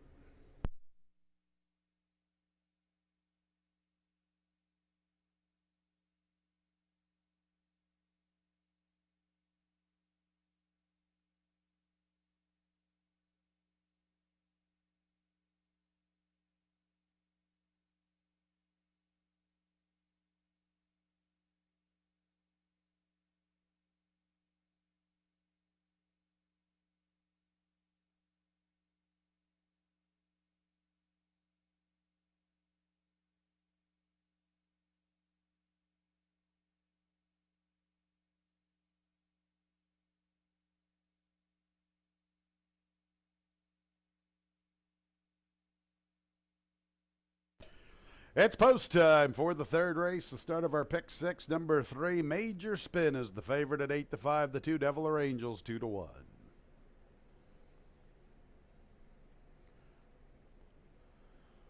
Over $5,200 of new money in the pick 6, $2,800 plus carryover.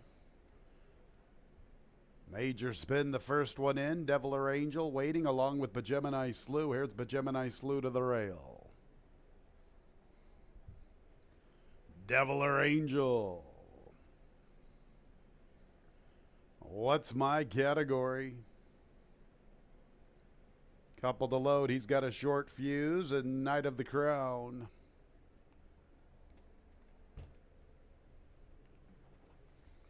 Knight of the Crown to the outside. 7-5 major spin. Ready for the pick six. And there they go. Devil or Angel, part of the pace. Knight of the Crown hustled from the far outside along with What's My Category. Major spin is fourth. He's got a short fuse going with him. At the back of the pack is B'Gemini Slew. Knight of the Crown makes the pace. Here's Major spin into second, covering Devil or Angel. He's got a short fuse in the clear. What's My Category is also amongst them. Devil or Angel was in a very tight spot. He's back to the fifth spot, and he's a little less than 5 off the leaders heading into the turn, and he's about 4 lengths in front of B'Gemini Slew. 22 3/5 for Knight of the Crown with the lead. From the inside races, Major spin, What's My Category's third. Then he's got a short fuse. Devil or Angel had that trouble. He is refining some momentum, and here comes Devil or Angel from the fifth spot. He gets within 4. Momentum turning into the lane. At the back, B'Gemini Slew. Knight of the Crown has the lead. Major spin is in the second spot. Here's Devil or Angel picking up his stride in the two-path far outside. What's My Category? Devil or Angel continues his run. Here comes Devil or Angel making his move for the top spot outside of Major spin. Up goes Devil or Angel. 3-1. Major spin was second. Knight of the Crown third. Fourth tight. B'Gemini Slew, or What's My Category?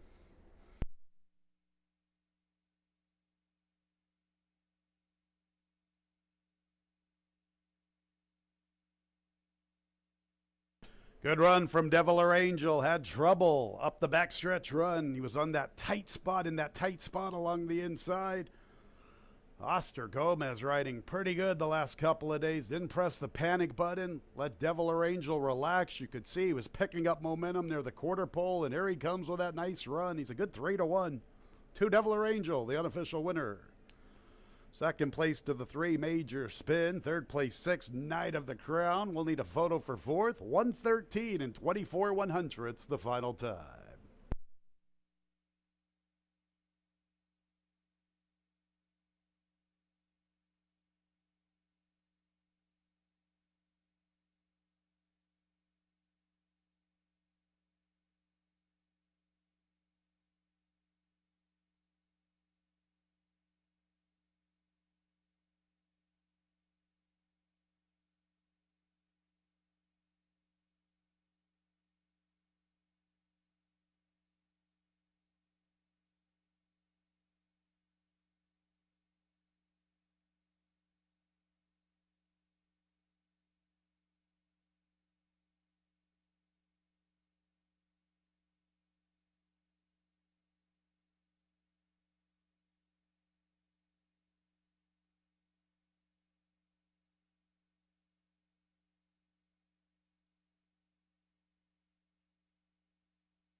Fourth place to the 1 B'Gemini Slew.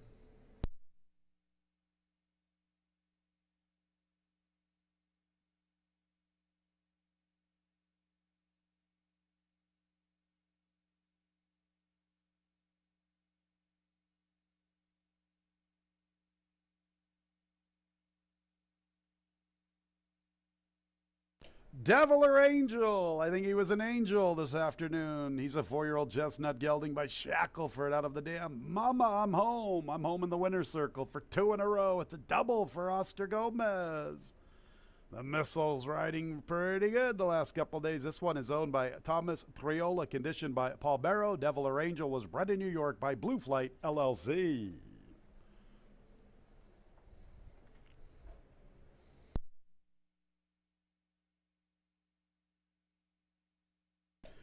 Race 3 is official. 2-3-6-1. The double, 5-2, $22.40. 2-3 exact to $25, 2-3-6 trifecta $27.12, 10-cent super 2-3-6-1 $25.40. Pick 5 starts in the 4th race. Scratch 1 Travista, part of the entry. 1A Don't Poke the Cat, 1 pound over. Also scratch 3 Blood Moon. 7 Parade Field, waive 3 pounds of that apprentice allowance. Melissa Iorio is now a 7-pound bug. Our 4th race starting in the pick 5, 20 minutes away. Other changes, 5th race, the 4 Coach P's a first time gelding. Race 6, scratch the 3 Central Station. And in the nightcap, number 8, Broadway Banker, make the jockey, Giovanni Paredes. Wednesday's pick 5, 20 minutes out at 2:47. Lucky North Club members, make sure to be part of our Club 50 promotion. Every Wednesday you can get a live racing program. All you have to do is show your Player Extras card at the program stand on the mezzanine level. That's every Wednesday for your complimentary program, only here at Finger Lakes Gaming and Racetrack. Non-on-track patrons, don't forget about those free digital programs. FingerLakesGaming.com, click on the racing tab and scroll on down to free digital program. 4th of July, let's talk about it again. Free live programs for everybody. Free live racing programs, all on-track attendees. Free programs, chicken barbecue, Chappie's hot food truck, Netson's ice cream truck on the grandstand apron, a couple of how to bet seminars, chance to win some racing vouchers. You can also get a $5 wagering voucher. All you have to do is earn 5 points on any video gaming machine and take that ticket to the Lucky North Club. That's 4th of July, this Tuesday, 1:15, first post.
In the paddock 4, race number 4, Devil or Angel makes it 2 for 2 to start off the 2023 season.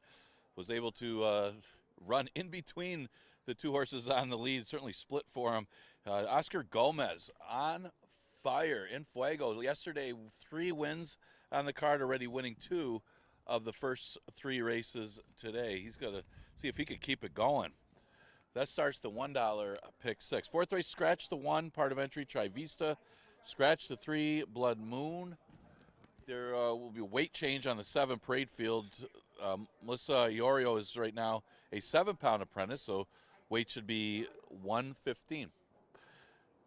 Yeah, tough to, certainly what highlights this race is the 6R Caravan, a 29-time winner. Only 3 starts last year, but what was impressive about that was this horse was off from November until September, and despite that long layoff, not only won the race, but showed some grit. As Kingfish got to him, he actually scored it back away and could have beat that horse by 2 or 3 lengths. So what a good effort by Art Caravan.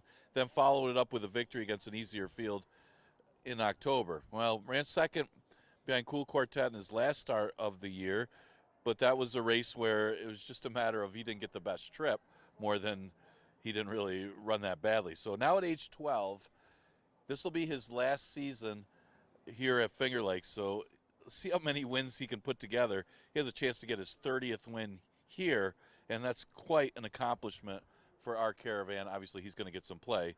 He's at odds of 4 to 5.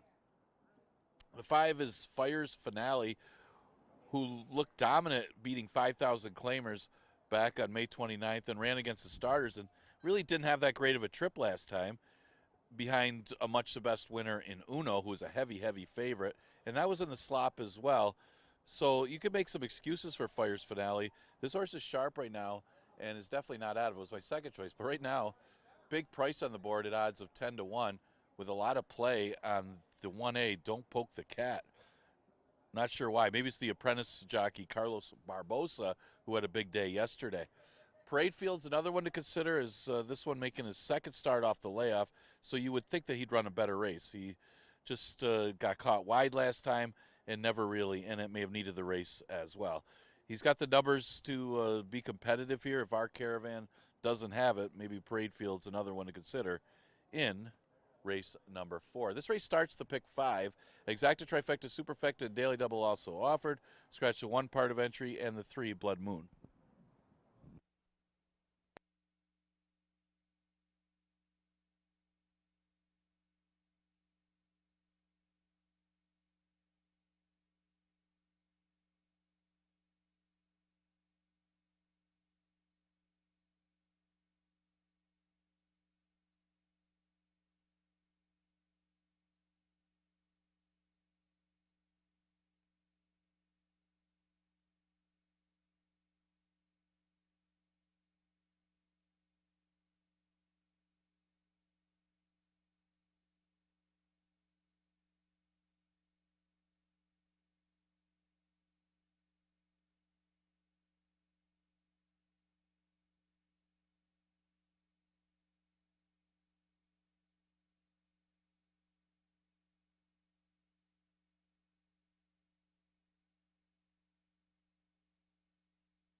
Race 4, 3-year-olds and up, starter allowance conditions, optional claiming tag of $8,000, 1 mile and 70 yards. Scratch number 1, Travista, part of the entry. Also scratch 3, Blood Moon.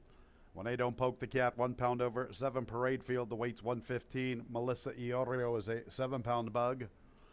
This race will start our Wednesday pick 5 post time in 4 minutes. Here they are. 1A, Don't Poke the Cat, looking for his 13th career score.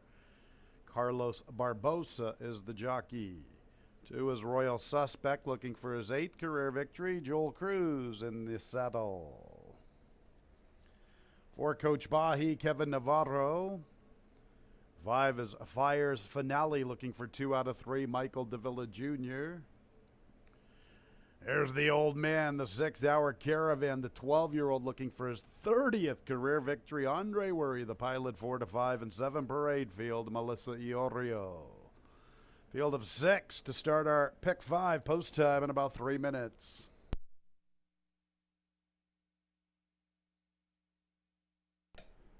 You are looking at him, fans. Number 6, Our Caravan. What a salty, grizzled veteran this guy is. The 12-year-old's making his 68th career start. This is his first start here in 2023. Should be noted, as an 11-year-old, he won off the long layoff. Here we go again, Our Caravan. He's looking for his 30th career victory. A victory today gets him close to $680,000 in earnings. Old man strength right there, fans. Our Caravan.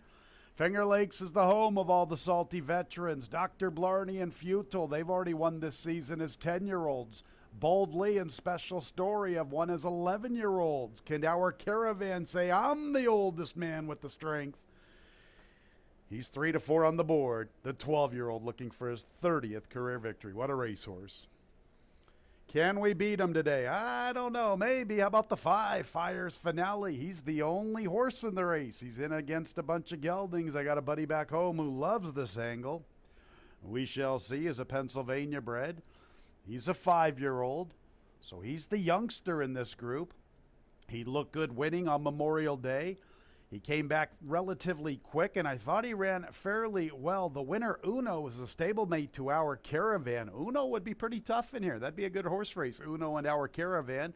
Fire's Finale was right there in the photo for second. He was closing in. Coach Bahi was able to hang on at a big number. I find this horse intriguing. He's 6 to 1 on the board. I'll make him my second pick.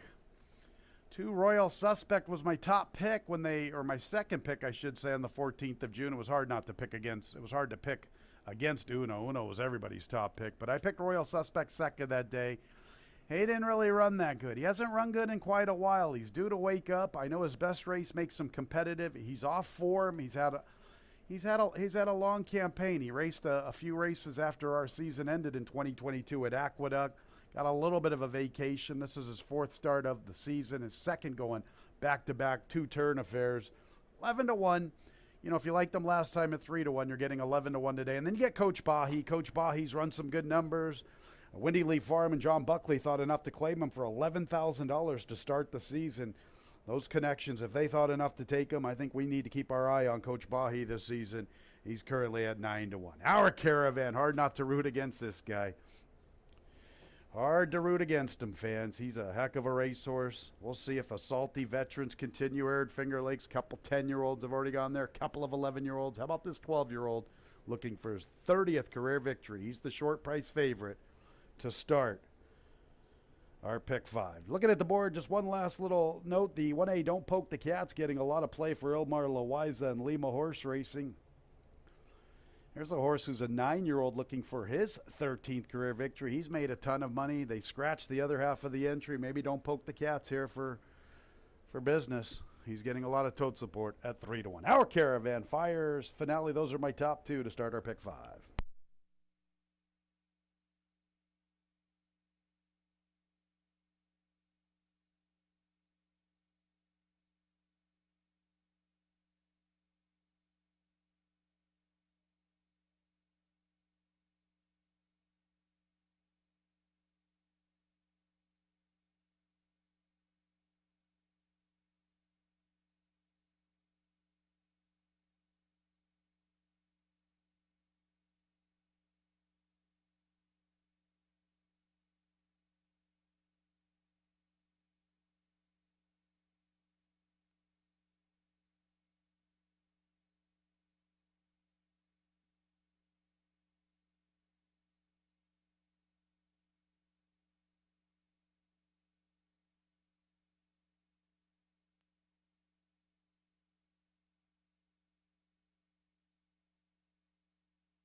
1 minute, post time in about a minute.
It's post time for the fourth race, starting our Wednesday pick 5. The 12-year-old Our Caravan, 3-4 on the board. The 9-year-old, the 1A, Don't Poke the Cat, 7-2. The 5-year-old, the 5, Fires Finale, also 7-2 in the wagering. Nice pick 5 developing. $22,000 already in the pool.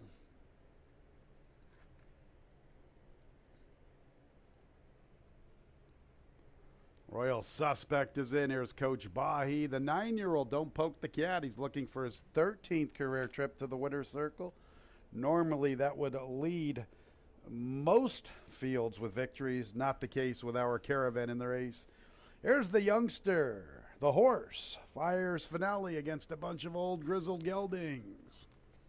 Our Caravan, the first in parade field, pick 5 time. And there they go. Don't Poke the Cat and Coach Bahi begin the best. Royal Suspect up close. Here's Parade Field. Here's Fires Finale. Our Caravan, who likes to do his running from off the pace, is the last of all. So it is Coach Bahi on the lead. Royal Suspect from the rails trying to move closer. Fires Finale is pushing the action 3 wide. Parade Field stuck out there in no man's land. Don't Poke the Cat and Our Caravan, the 2 old timers, are towards the tail of the field with about 5 lengths to find. Coach Bahi, Fires Finale right there applying pressure. Royal Suspect goes with the leader line from the rail. 3 lengths Parade Field, about 2.5 or 3 back to Our Caravan and Don't Poke the Cat. On the front end now, Royal Suspect putting his head in front of Coach Bahi. Fires Finale sitting a trip in the clear from third. He'll have to overcome a little wide journey. Parade Field decides to maneuver over to the inside, and he's about 5 lengths behind the 2 leaders. Better than 3.5 to Our Caravan, who's giving them quite a space. Our Caravan with a lot of work to do heading into the turn. At the back there is Don't Poke the Cat. So they continue up front, and they have opened up. Coach Bahi and Royal Suspect, Parade Field's third. Fires Finale's not really taking off. Our Caravan's a little even paced. But he does this a lot. He'll look like he's going nowhere at the quarter pole, and all of a sudden he finds something, and Don't Poke the Cat's trying to close. Royal Suspect and Coach Bahi. Don't Poke the Cat's now taking off. Here comes Don't Poke the Cat trying to close in with Our Caravan. Coach Bahi, Royal Suspect. Don't Poke the Cat's into third. Royal Suspect from the rail. Royal Suspect hit hard late. He's 7-2 on the board. He's trying to get there. Here's Royal Suspect. Don't Poke the Cat's up for second. Then Coach Bahi, Our Caravan, checked in fourth.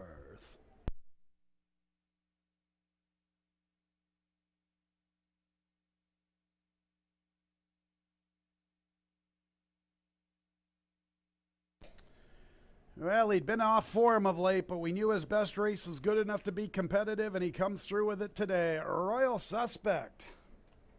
7-2, got hit pretty hard late. He was the second choice. Heads up ride by Joel Cruz, joining the leader line near the 5/8, and he kept on going. What a run from Don't Poke the Cat. Look at him really flying late.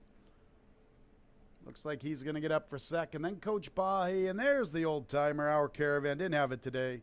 He checked in fourth. We'll wait for the numbers to be posted. 144 and 6/100ths the final time. 2-1A-4-6 unofficially.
Royal Suspect, his 8th career victory. This one's going to get him pretty close to $200,000 in earnings.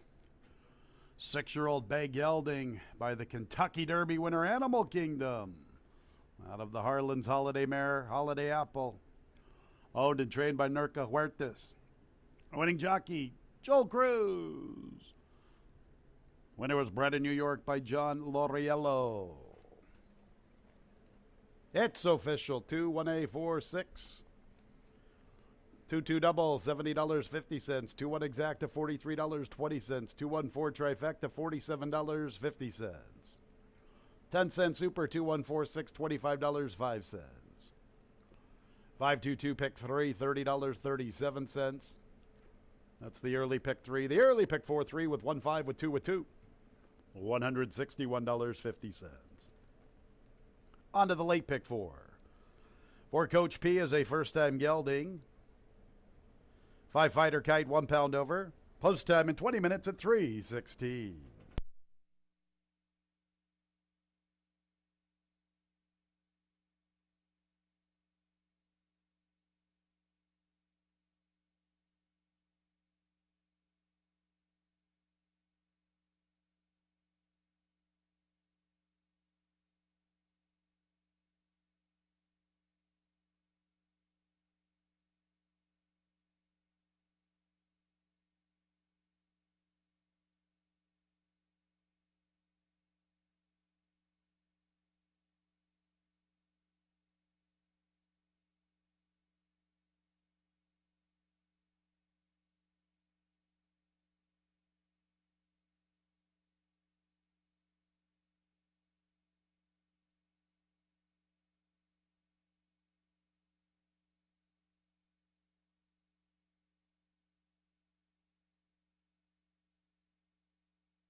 11 minutes to post for race number 5, and that was Royal Suspect. Joel Cruz aboard for Nurka Huertas.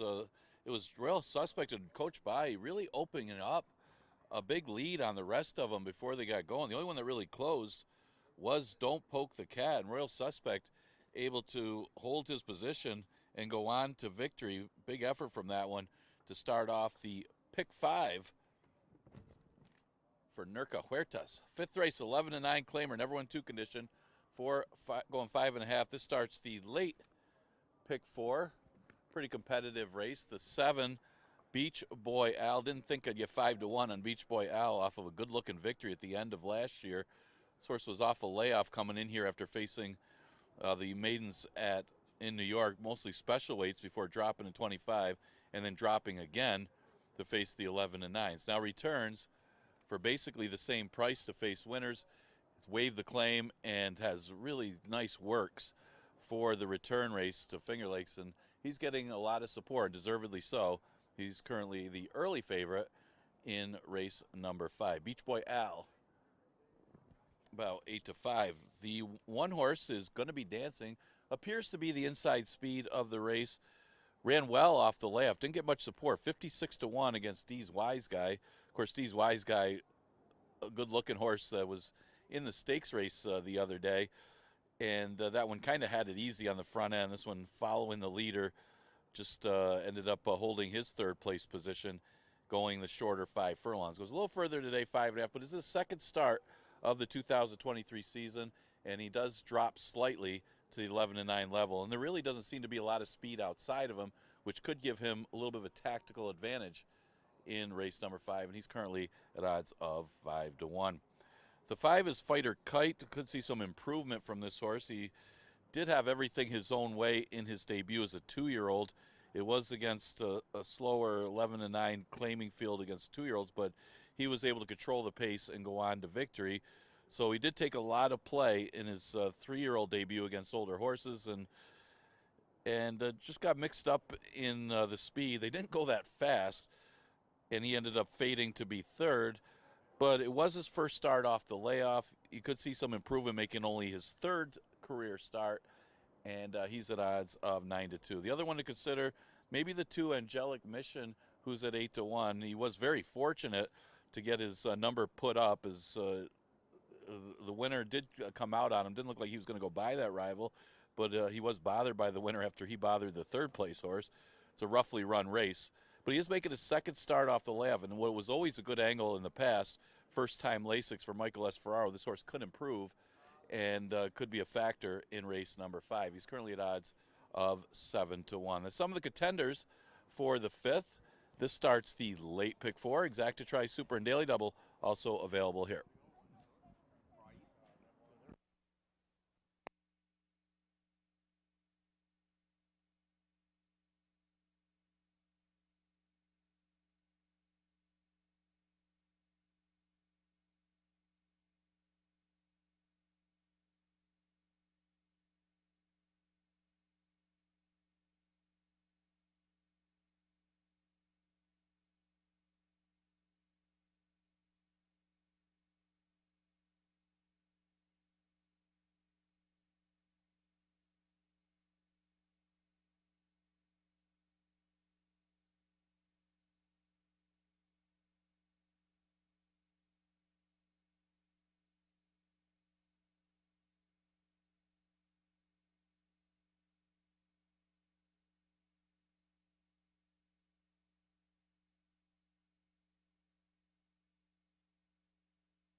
Coming onto the track for the fifth race, sprinting at 5.5 furlongs, 3-year-olds and up, now winners of 2 races. Claimers 11 down to 9. A 5-fighter kite, 1 pound over. The 4 Coach P is a first time gelding. This is the first leg of our late pick 4, post time in about 4 minutes.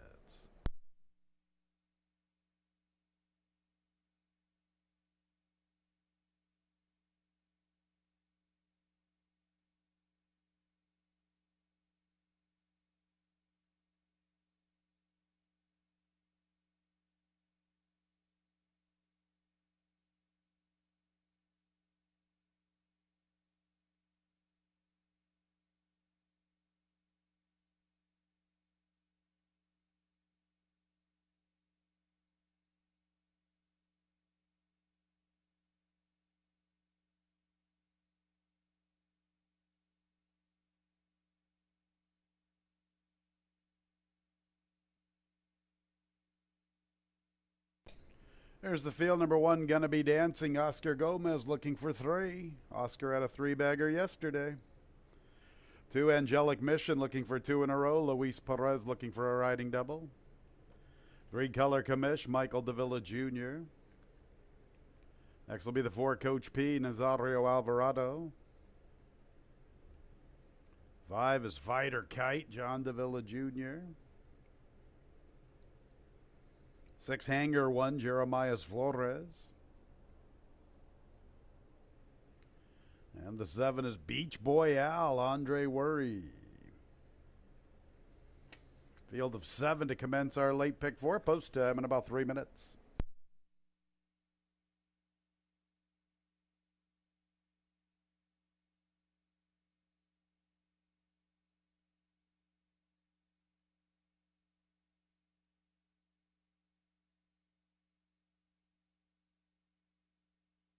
Race 5 starts our late pick 4. This one's a pretty difficult handicapping assignment. Looking at the board right now, the 1 Gonna Be Dancing 2-1. The bottom horse 7 Beach Boy Al at 5-2. Lukewarm endorsement on my behalf for the 5 a Fighter Kite. He was very successful in his initial look, defeating one of his rivals here, Angelic Mission. Won pretty easily. Pace was rather slow, aiding him all the way on the front end. Came back to the races in the middle of May. And him and Hangout really hooked up with one another, and it shaped up beautifully for the 2 horses that finished in front of Fighter Kite. He's got a short fuse, and Noble Journey, he's a short fuse. He's got a short fuse, didn't fare too well in race 3. We're not going to hold that against Fighter Kite. He should be out there forwardly positioned. You get a nice price for John Davila Jr. and Chris Englehart. He is only a 3-year-old, though, so this is somewhat of a tougher spot compared to when he graduated against strictly 2-year-olds. Second start off the layoff. I like the spacing from start 1 to this one. He's been given almost 6 weeks off. Just a slight endorsement at a 5-1. Thought the 7 Beach Boy Al made quite an appearance in the post parade. Here's a horse who came to Finger Lakes on the 9th of November for maiden 11s, and he won at 3-5. Won pretty comfortably from Captain Remington and Romanozzi. Beach Boy Al making his first start as a 4-year-old. Got some pretty good works. Look at all the bullets in the holster. 4 consecutive bullets from the 13th of May to the 9th of June. Recently third best of 20. 2-1. Like I said, this horse made quite an impression to me in the post parade. He looked good. Beach Boy Al, a player here, definitely at 2-1. For Coach P, I find a little intriguing. He has been gelded for this start. He's a Florida bred.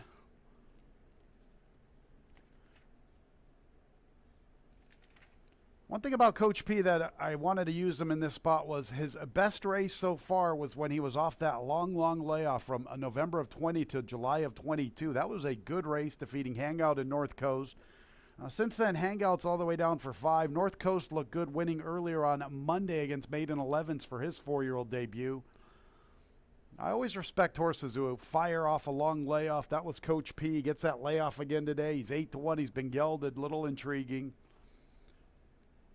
After that, I looked at the 2 Angelic Mission. Seems like 11's a good level for him. Second to Fighter Kite to conclude his 2-year-old campaign. Got the money via the DQ to start off his 3-year-old campaign. Had a good third place finish against Mashindi against maiden special weights. It's a good barn. It's a young horse getting Lasix for the first time. He's 11-1. Didn't know what to do with the one. Gonna Be Dancing. I have not included him in this spot. Perhaps a big oversight on my behalf. The only time he's run for 11, look who beat him. Devil or Angel. You already know I like Devil or Angel. He looked good winning race 3. Gonna Be Dancing last time ran against Dee's Wise Guy. Dee's Wise Guy might not have fared too well in our Ontario County Stakes, but when he's going 4.5 and 5 furlongs, as was the case on the 9th of May, Dee's Wise Guy is awfully tough. And Gonna Be Dancing ran a pretty good race for his first start of the year.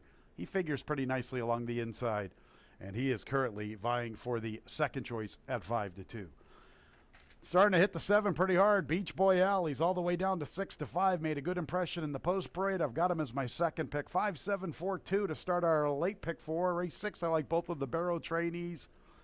7th race, 2, 3, and 4 with a little more emphasis on the 4. Bingo John. I liked what I saw in the replay this morning. I remember that race. I think Bingo John's going to run a good one. I like his spacing between that 31st of May start and coming back here almost a month later. Then you get to the nightcap, and you got to use a lot of them. McLyrical, probably my top pick. But that nightcap is awfully difficult. There are many horses in there that figure. They're getting close to the starting gate for our late pick 4.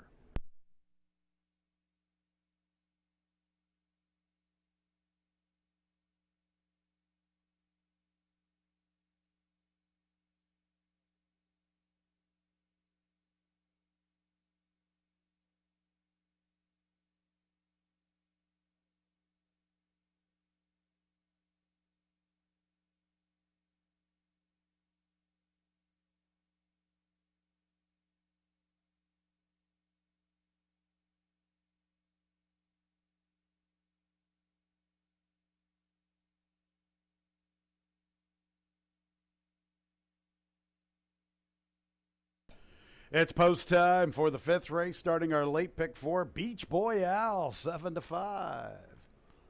Gonna Be Dancing, 5-2. Gonna Be Dancing, the first one in along the rail. Next will be Angelic Mission. Angelic Mission, 12-1, his initial look against winners.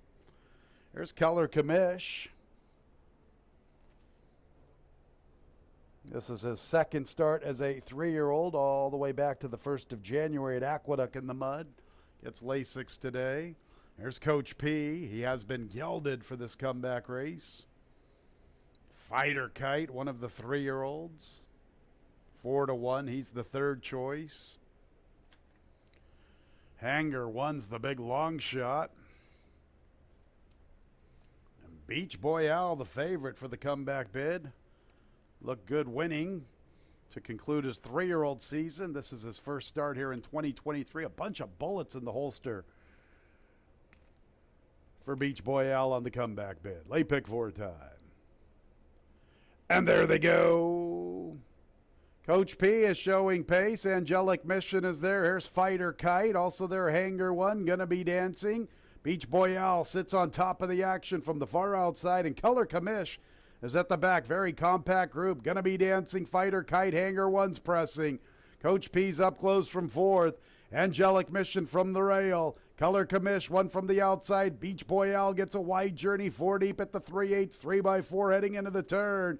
Gonna Be Dancing and Hanger One. Hanger One's running a big one at a big price. Fighter Kite gives way just a bit. Angelic Mission slides into the scene from the rail. Beach Boy Al with the overland route. Coach P's in the 2-path. Color Commish is at the back. Gonna Be Dancing. Here's Angelic Mission with a big opening from the rail. Hanger One keeps on fighting. Beach Boy Al's picking up his stride to the extreme outside. Gonna Be Dancing, Angelic Mission. Beach Boy Al trying to pick him up to the far outside. Gonna Be Dancing as the lead. There's Beach Boy Al in the center of the racetrack. Beach Boy Al looked good in the parade. Looks better under the wire. Front and center. Beach Boy Al from Gonna Be Dancing, then Angelic Mission and Coach P.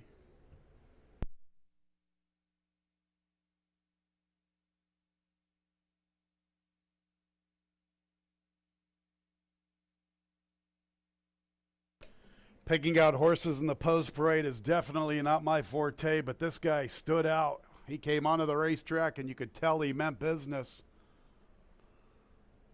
That's a big run. He was very wide throughout. Big horse with a big stride and a pretty nice future. Beach Boy Al. on a gloomy gray day here at Finger Lakes did not stop him from strutting his stuff. Good effort from the one gonna be dancing in defeat. 2, Angelic Mission, ran well in his initial test against Winners. Photo for 4th. 1 minute 6 and 54 100ths the final time.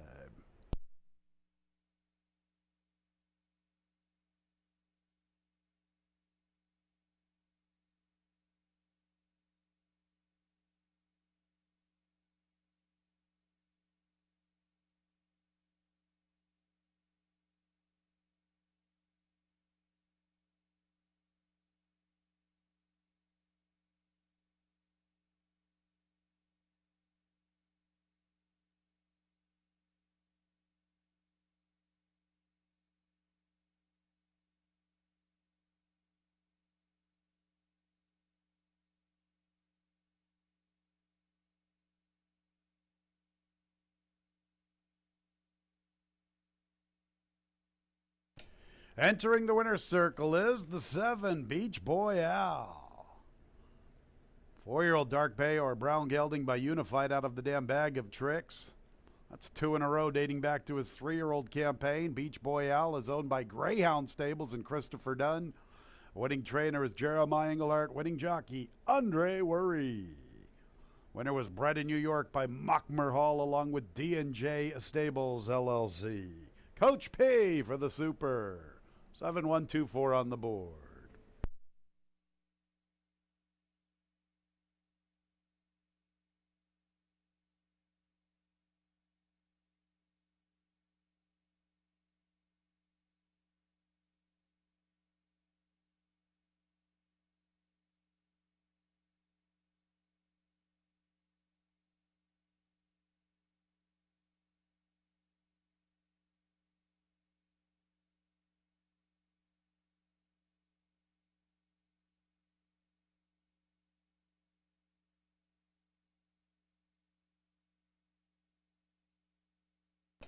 And race 5 is official. 7124. 27 double $32.60. 71 exacta $15.20. 712 trifecta $17.12. 10 cent super $11.07. The pick 3 227 $36.50. Race 6, scratch the 3, Central Station. 5, Pentangeli. Additional owners Paul Barrow and Victor Leonard Jr. 6, Newport Mittens. The weight's 115. Melissa Iorio is a 7-pound bug. First leg of our late pick 3, post time in 21 minutes.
We had a claim from the 5th race. The 3 color commish moves to the barn of Jeremiah Engelhardt, owner trainer. 3 color commish moves to the barn of Jeremiah Engelhardt, owner trainer.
In the paddock for race number 6, and yeah, the workouts don't lie. And this, if you watch this horse in November, the horse was pretty impressive. He had to overcome a wide trip today, but he was able to run them down anyway. Andre Worry for trainer Jeremiah Engelhardt. Didn't think he'd get 5-1. They found him even money on Beach Boy Al. Starts the late pick 4. Exacta Tri Super Daily Double and pick 3 starts in the 6th. Scratch the 3.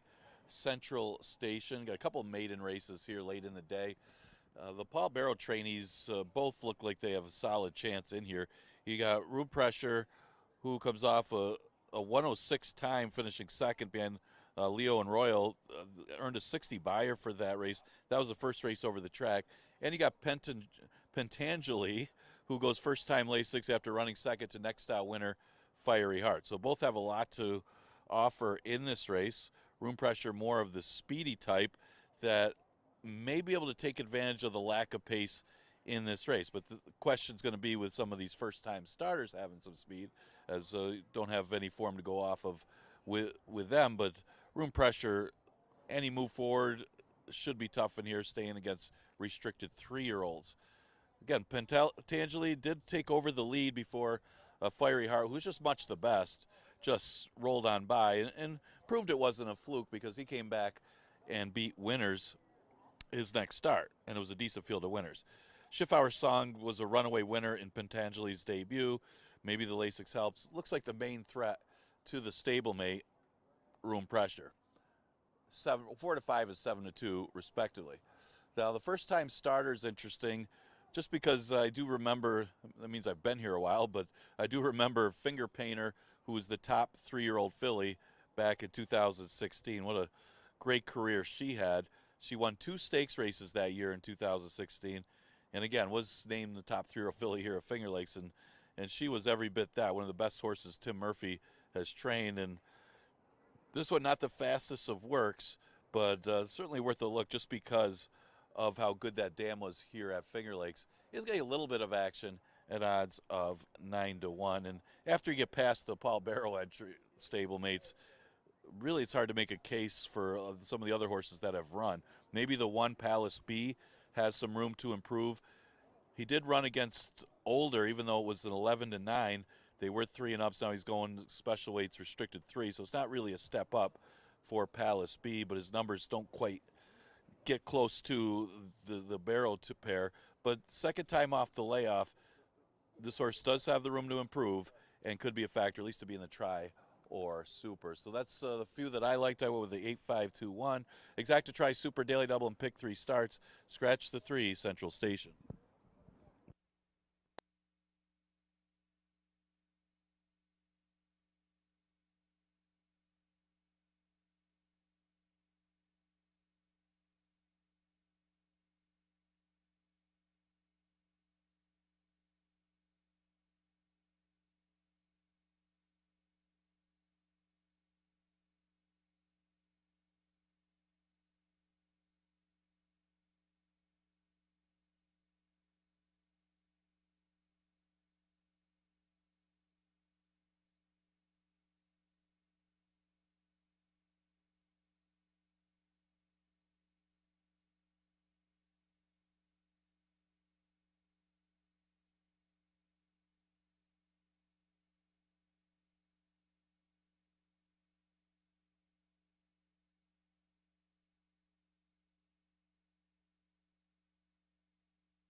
On the track for race 6, 3-year-olds, maiden special weights, a 6-furlong affair, scratch 3, Central Station, 5, Pentangeli, additional owners, Paul Barrow and Victor Leonard Jr., 6, Newport Mittens, the weight's 115, Melissa Iorio is a 7-pound bug. This is the first leg of our late pick 3, post time in about 4 minutes.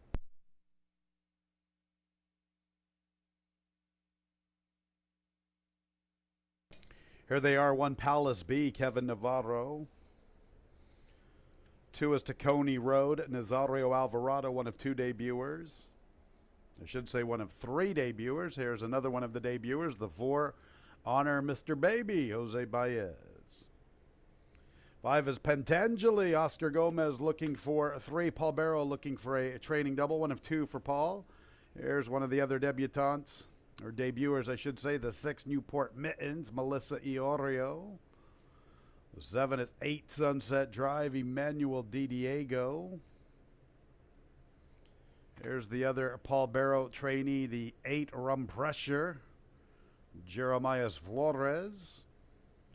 And the 9 is Destin Hoofman, Joel Cruz looking for a riding double.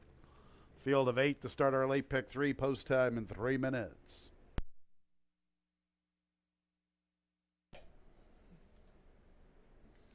I thought Paul Barrow was holding all the aces here in race 6, and the public's kind of seeing it the same way as I am. Rum Pressure is the favorite. Pentangeli, the second choice. How about Pentangeli? Anytime I get to pick a Frank D'Amato, a Godfather character, I'm going to do it. Pentangeli has looked good in a couple of races. Unfortunately, he's ran into a couple of buzzsaws. Schiffauer Strong on the 8th of May, who won by 11.5.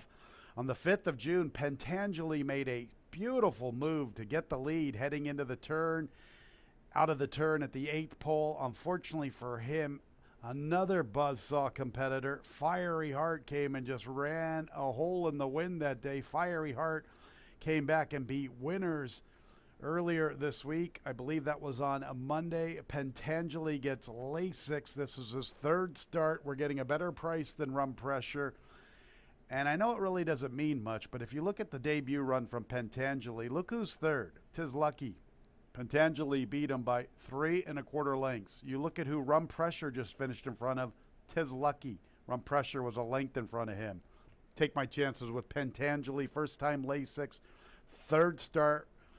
Rum Pressure's making his 4th start. Pentangeli back in against 3-year-olds. Give him a shot. 3-1. 8 Rum Pressure, a stablemate, probably deserves the top billing. I like the horse that beat him, Leo and Royal. He scratched out of our Ontario County Stakes on Monday. Leo and Royal, when watching that replay again this morning, he galloped out like a good thing. Looking forward to watching him run in his next career race. Rum Pressure, that was his first start here at Finger Lakes. He ran very well in defeat. He beat Tis Lucky. Pentangeli finished in front of Tis Lucky. We shall see who's going to get the barn bragging rights when it's all said and done. They are the top 2 players, in my opinion. After that, I looked at a couple of the debuters. The 6 Newport Mittens. Melissa Iorio's been doing some pretty good stuff. I have to admit, I've been pretty impressed with what I've seen from Melissa so far. She sits a very patient trip. She rode This Cat Can Fly beautifully from well off the pace. Fortunately for Melissa, she should have had another winner with Crunch BBB, who made a right-hand turn out of the starting gate and was subsequently disqualified from first to last. Jeff Englehart's having a big season. Looking at Lucky with City Is It Blood. Not going to throw Jeff's horse out of the trifecta or superfecta at 8-1. And then you get to Coney Road for the Murph. Finger Painter. Been a while since we've talked about Finger Painter. She was a pretty good one around here. Murph got on a roll with her. And this is a homebred for the Murph to Coney Road. Also scratching out of our Ontario County Stakes for this maiden special weight race. Another one of the debuters that I thought I'd give a little consideration. 5 and 8, they're the 2 to beat, no question about it. Pentangeli at 5-2, his stablemate Rum Pressure at 4-5. This race starts our late pick 3. Wanted to give the fans a big shout out. They poured in a bunch of money into our pool in race 5, $294,000 wagered in our 5th race. Job well done, everybody. Without the players, without the fans, this can't happen. Huge effort on everybody's behalf there, pumping in a bunch of money in race 5. We thank you very much.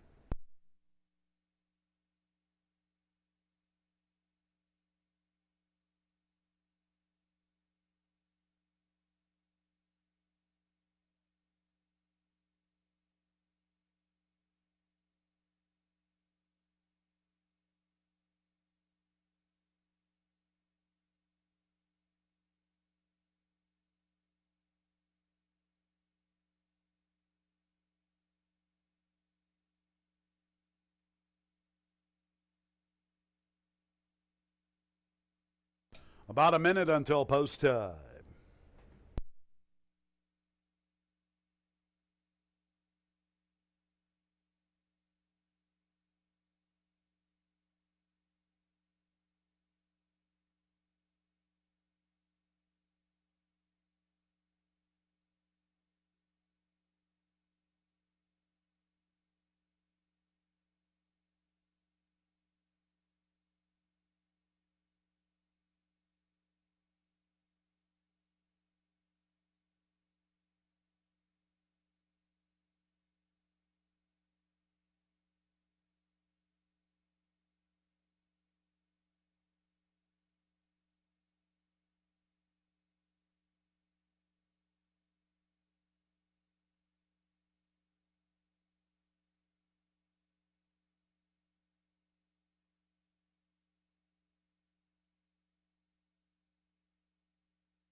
It's post time for the 6th.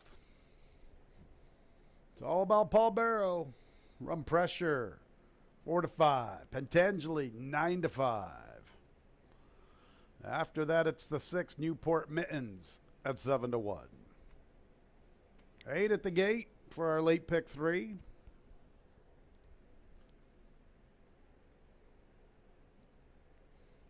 Palace B is in. Here's Tacony Road for the Murph.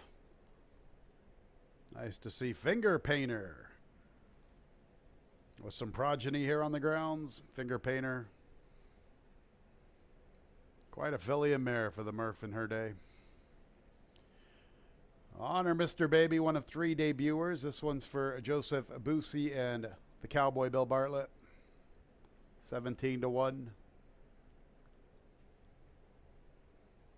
Rum Pressure still the favorite at 4-5. Pentangeli, solid second choice, 9-5. Here is Pentangeli. Big shout out to Frank D'Amato.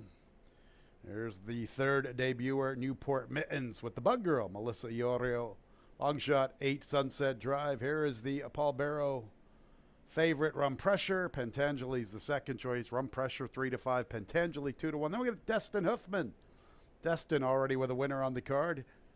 The sire had the winner in the first race, True Destiny. Joel Cruz looking for another score, guiding Royal Suspect to the winner's circle in our 4th race. Here's Destin Huffman. The last of 8 to the far outside. Rum Pressure, 1-2. Late pick 3 time. And there they go. 8 Sunset Drive and Destin Huffman begin the best. Honor Mr. Baby showing pace along with Tacony Road. Pentangeli wants to be part of that leader line. Here's Rum Pressure striding into the 5th spot. Palace B from the rail. Newport Mittens not really doing much in the opening quarter. The distant trailer. Pace on up front. Tacony Road and Honor Mr. Baby. Pentangeli sitting a nice trip in the clear from 3rd. Palace B gets a little closer from the rail. There goes Rum Pressure, 4 or 5 wide at the 3/8, gaining some momentum. Losing ground, 8 Sunset Drive. Destin Huffman from his outside. Nothing from Newport Mittens.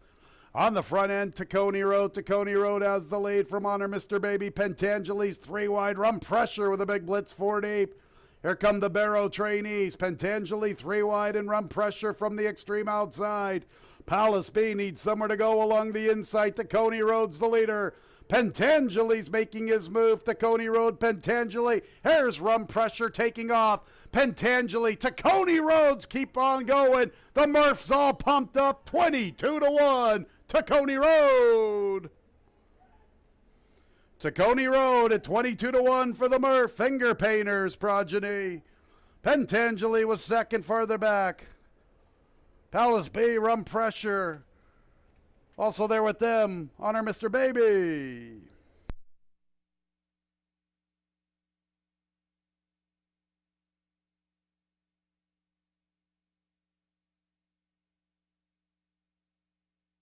You can always tell when the Murph's got one on the lead near the 8th pole. Here he comes, everybody. Finger Painter's Progeny, Tacony Road at 22-1. Pentangeli second best. Then Rum Pressure, Photo for fourth. 112 and 71/100ths the final time.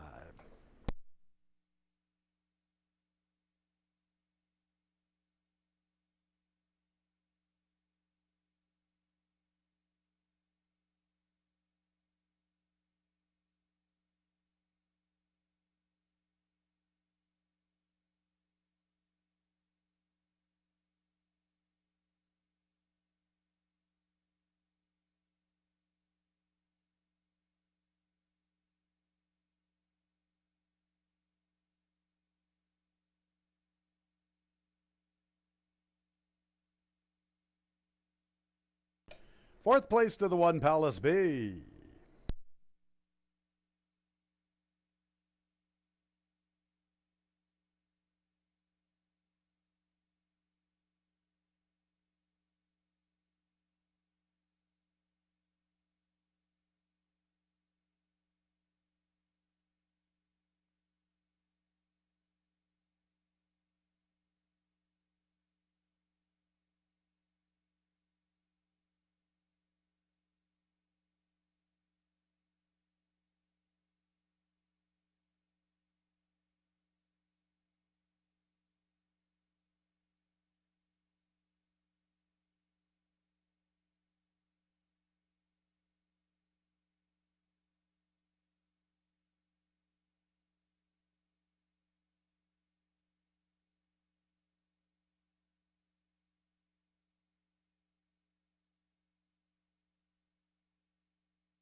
Here's Tacony Road.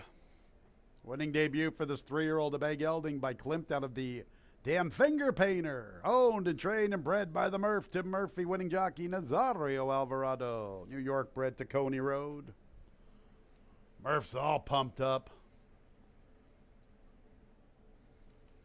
22-1, a $46 plus winner. Tacony Road in the upset. 2581 officially. That exacta $170.50. The trifecta $83.12. 10-cent super $48.85. The double $72.92. On to the 7th race, starting the late double. 6 bench walk, 2 pounds over. Race 7, 23 minutes away at 4:17. Simulcast wagering Thursday, Friday, Saturday, Sunday. Back at it again Monday. Tuesday's the 4th of July. Free programs for all on-track patrons. Our chicken barbecue for $15. Couple of sides near the clubhouse pavilion. Chappie's hot food truck. Netson's ice cream truck on the grandstand apron. How to bet seminar. Get a chance to get a $5 racing voucher. All you have to do is earn 5 points on the gaming floor and then take that voucher to our Lucky North Club. 4th of July, 1:15. Monday, 1:15.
Race 7 is our Wednesday feature, a nice allowance event. 3-year-olds and up now winners of 3 races, 1 mile and 70 yards. 2 Allure of Money now 2 pounds over. 6 Bench Walk 2 pounds over. First leg of the late double, post time in 4 minutes. 1 Interstate, Joel Cruz looking for another winner. As is Luis Perez, jockey aboard the 2 Allure of Money. Allure of Money's made a left-hand turn out of the paddock, so I think we're going to skip him and go to the 3. Nobody Rides for Free, John Davila Jr. 4 is Bingo John, Andre Worry, and Jeremiah Englehart. Got there earlier with Beach Boy Al. Oscar Gomez had 3 yesterday, looking for 3 again today. He rides the 5, Octu Liber. 6 is Bench Walk, Giovanni Paredes. There's the 7, Jacoba, Jeremias Flores. 8, Lucky Manny, Michael Davila Jr. Yeah, we didn't get the 2, Allure of Money, Luis Perez. All right, there's Lucky Manny. Luis Perez already between the 3/16ths and the quarter pole. Here's Allure of Money. That's the field for the 7th. Post time in about 3 minutes. Nice allowance event, our Wednesday feature. It starts our late daily double. This race is pretty competitive. Bingo John's even money on the board. Boy, I like the 4-1 morning line a lot better than the even money. I liked what I saw from Bingo John on the 31st of May. I like the spacing. Maya always gives his horses good spacing. Couple of nice maintenance drills in between. Bingo John ran up against his stablemate Cut the Cord on that effort on the 31st of May. He showed a lot of tenacity, no question about it. Not a lot of pace was on in that affair. I don't see a lot of pace on paper in this race also. Hopefully Bingo John can stay pretty close. He had a good little turn of foot. He quickened with Cut the Cord. He just couldn't go with him. They separated themselves very nicely from Octu Liber. I see horses benefit with a race over the racetrack. Let's give Bingo John the top billing. But the price is anything that I was expecting. I thought the money would come on the 2 and the 3, and I thought Bingo John would get us somewhat of a price. Not the case. He's even money. 3 is Nobody Rides for Free. I liked him on the 24th of May. He ran well. I might have even picked him over Jitter Juice on the 12th of June. I can't quite remember. Jitter Juice is a pretty nice horse. Nobody Rides for Free broke in the air, and he was basically up against it thereafter. Jitter Juice was able to control that pace. Doesn't look like he's getting a lot of pace on paper in here again. But he ran big. That race against Dates Freedom last year back in October was the one that really caught my attention, besides his maiden victory.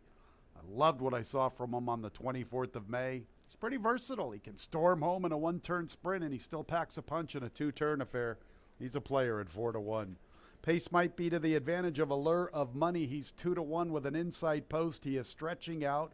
His best race to date was around 2 turns, at least in my opinion. He won by 11 3/4. I guess you could argue his Tin Cup Chalice victory was equally, if not more impressive. Both those races were very good. His debut run was also impressive. He didn't show much on the 12th of June. He's coming back fairly quick, but it looks like he has that inside post getting Lasix and stretching out. He should be forwardly positioned by the Diamond Man Luis Perez. Allure of Money, also one of the players here. And for 4th, I go with the 5, Octu Liber. I just like saying the horse's name. Like this horse, he has ability. He comes running on strongly through the final quarter of a mile. This is his 3rd start of the season. He has really good spacing between starts 2 and 3, a nice sharp work in between. Why not for the super, Octu Liber? Maybe even make him part of the try. I don't know if he can get there for the win, but I like him running on for a minor placing. 4-3-2-5 for me. 7th race, starting our late double. The late double's kind of tough. I thought the nightcap was tough. I like McLyrical. He ran up against Warrior Nation. He needed that start on the 5th of June. I liked some of his races last year. I'm willing to give McLyrical another chance. There are other players, though, including the Cadillac Kid. God Bless America had a lot of trouble against Lesser. Matt Doyle ran some races that were worthy on paper back in October last year. Or last November, I should say, at Aqueduct. That nightcap is very, very challenging. Support the Cadillac Kid. There are players in there, no question about it. McLyrical, my top selection.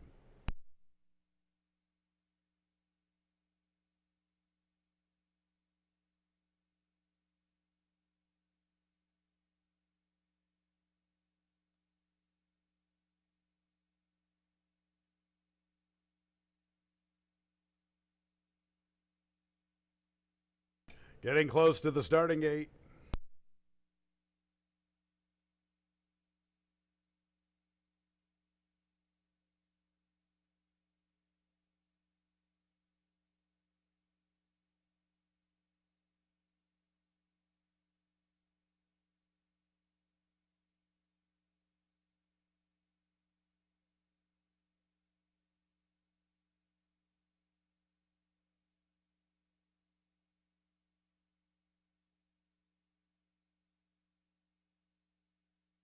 Less than a minute.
It's post time for the 7th race. Get those wagers in. They are arriving at the starting gate.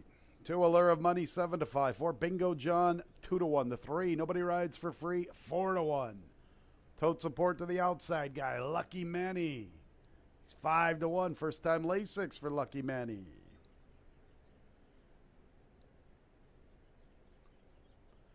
Jacoba's the first one in.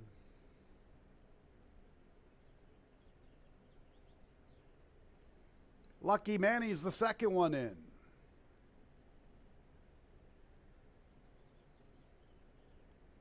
Now we'll go to the inside horses. Interstate, Allure of Money, and Nobody Rides for Free.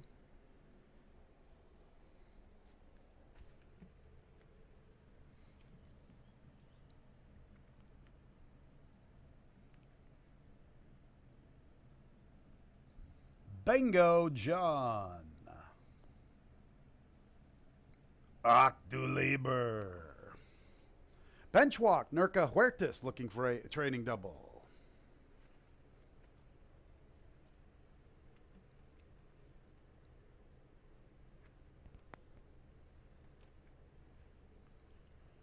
They're at the post. And there they go. Allure of Money is asked for speed. Bingo John's on top of the action. Jacoba's there. Lucky Manny's wide. Then Nobody Rides for Free. Interstate from the rail. Benchwalk goes to the extreme outside. Where's he going? No man's land. Towards the tail, Octulieber. So Allure of Money has the lead from Bingo John. Interstate from the inside. And look at this guy from the far outside. Benchwalk continues with his run all the way up into second. I guess that's why he wanted to take that overland route through the first turn. Back to the front end where Allure of Money has been joined by Benchwalk. Bingo John sitting a nice trip from third, 3 off the lead. Interstate 4 from the front. Right there with him, Nobody Rides for Free. More than a length to Lucky Manny. 2.5 Jacoba. Octulieber is the last of 8. Benchwalk's turning up the pressure on Allure of Money. Bingo John says, thank you very much, Benchwalk. I'll sit a trip from third. Interstate's 4th from the inside. Nobody Rides for Free. 4 lengths off the lead. 2 clear of Jacoba, then Octulieber. Lucky Manny relegated to the rear. 25 seconds the opening quarter, sped it up in that second quarter, 23 and 4 to a 48 and 4 half. Allure of Money says, get off me, Benchwalk. Allure of Money by a length and a half. Bingo John 3 wide. Interstate outrunning his odds. Nobody Rides for Free. 4 lengths from the front. Jacoba's trying to gear up. Then Octulieber's trying to begin a bid. Benchwalk's all done. Lucky Manny never got involved. Allure of Money the one to beat. Allure of Money tough off the turn. Chasing them are both Interstate and Bingo John. Here's Octulieber with a nice rally along the inside. Nobody Rides for Free. Even pace Jacoba from the far outside. No threats to Allure of Money. Allure of Money long gone. Not even Benchwalk could compromise his chances this afternoon. Good-looking win for Allure of Money. Another one for Luis Perez. Octulieber for second, then Bingo John and Interstate at 19-1 for the superfecta.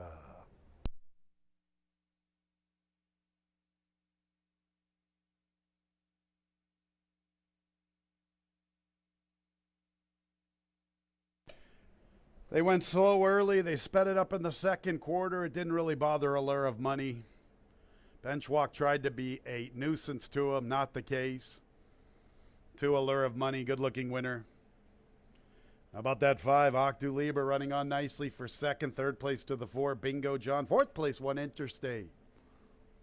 144 and 18/100ths the final time.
Race 7 is official. 2-5-4-1.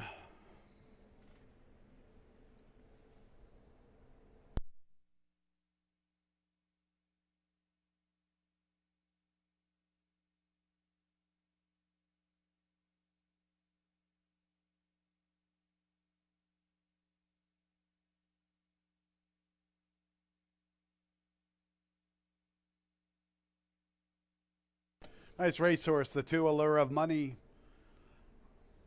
3 for 5 in his brief career. A 3-year-old, a bay colt by Central Banker out of the dam Alana's Allure. Owned by Happy Face Racing Stable. Winning trainer Michael S. Ferraro. Winning jockey Luis Perez. A double for the Diamond Man. New York bred by Cheryl Prudhomme along with Dr. Michael Gallivan. It's official. 2-5-4-1. That exacta $69. Big double. 2-2, $194.50. 2-5-4 trifecta, $60.87. 10 cents. Super 2-5-4-1, $46.70. One more race to go. 7 Anointed Spirit. 3 pounds over. Giovanni Paredes. New jockey 8. Broadway Banker. The nightcap in 21 minutes at 4:48.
getting ready to conclude the race week with race number 8. We got 8 more on Monday. That'll be our next live racing day. Then, of course, Tuesday, got a 9-race Independence Day card along with a chicken barbecue that day. That also includes the Niagara Stakes as the feature race. That's for the 3-year-old New York bred fillies. But next live day will be Monday with that 1:15 first post. Looking back at the 7th, yeah, Lure of Money did look like the main speed stretching out. Showed some class last year as a 2-year-old with a couple straight victories, probably needing that first sprint race of the year, and looked real good in victory today. Louis Perez for Michael S. Ferraro. A little bit of a overlay, too, paying $6, as that one was the morning line favorite. 8th race, this one goes 5.5, and a lot of early play for the 9. Matt Doyle, probably based on some of the back class and the breeding on that one. I did go with the speed, what looks like the speed of the race, the 5, the Cadillac Kid. This horse showed a 22 first quarter, first race over this racetrack against restricted 3-year-olds, and held on pretty well to be second that day. Then ran into an absolute monster in Warrior Nation last time and still held on to be second that day. So no such rivals in this race as that Warrior Nation. So Cadillac Kid, his race to lose on the front end, unless one of these first-time starters have some front speed to go with him. Now, Matt Doyle is a very logical horse based on the back class. This one, as a 2-year-old, was running at Saratoga, at Belmont, was well met. They paid $130,000 for Matt Doyle as a 2-year-old. Has a good work over the track, shows a 35 work on June 3rd. But the last couple of races for Matt Doyle haven't been as good, and that's over the winter. Hasn't run since February. But those last 2 races, one was on the turf going a route at Tampa. The other sprint race was a beaten favorite in that race. So we'll see if we can turn it on here against these maidens. This is the easiest field that this horse has faced, but of course his form has gone the other way his last 3 starts. Could be any kind. Is getting a lot of play based on past class and who he's run against, especially as a 2-year-old. The Dam is a half to a horse that was a 4-time stakes winner, Wine Police. That was my second choice. The 4-horse McLyrical also comes out of that Warrior Nation race and looked okay. Got a perfect trip, sat back and then tipped out and tried to go by the Cadillac Kid and ran right with that horse a little bit. But that was his first start off the layoff, so he could be sharper and run better his next start. Of course, remember, Warrior Nation would beat these horses by the same amount. So any improvement could put him in the winner's circle with no Warrior Nations in here. So another one to consider. He's a big price right now at odds of 15-1. The 6-horse God Bless America ran against Maiden Claimer, so he's stepping up slightly in class. But he was really bothered last time when trying to close ground. May have won the race, but it was a horse that was second that just basically ruined all momentum when he bumped him in the stretch. And then it was a roughly run race, and the winner was coming out on the horse that was second, and they ended up putting the horse second first. But God Bless America, who lost the momentum, had to settle for the 3rd place position. Now, he was on a waiver claim that race, and now he moves up. So against maiden special weights, so they're maybe worried about losing him a little bit here. But he did run for 11-9 last year. Might be a step below some of these maiden special weights, but a second start off the layoff, again, did have an excuse last time because of the infraction in the stretch. Maybe he can have some impact and run in the top 3 or 4 here. He's a decent price at odds of 8-1. Sport the Cat, the 2-horse, is another one that ran good his last race. No match for Busting Credit, and the Sport the Cat had to rally for second. He was also in the Warrior Nation race, and he ran 4th. What are you going to do in there at 5.5 furlongs against a horse like that? A couple first-time starters in here, including Under the Knife, who's out of an unraced mare. That one not the fastest of works, but out of the Jeff Engelhart barn, who's done pretty well with some of the firsters. That one cost $20,000 as a 2-year-old. We do have the jockey change on the 8 Broadway Banker. Giovanni Paredes will be aboard that one. I went with a 5.946 in the last. He got 6 minutes to post for the final race of the card.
On the track for the nightcap, here they are. Number 1, The Last Sheik.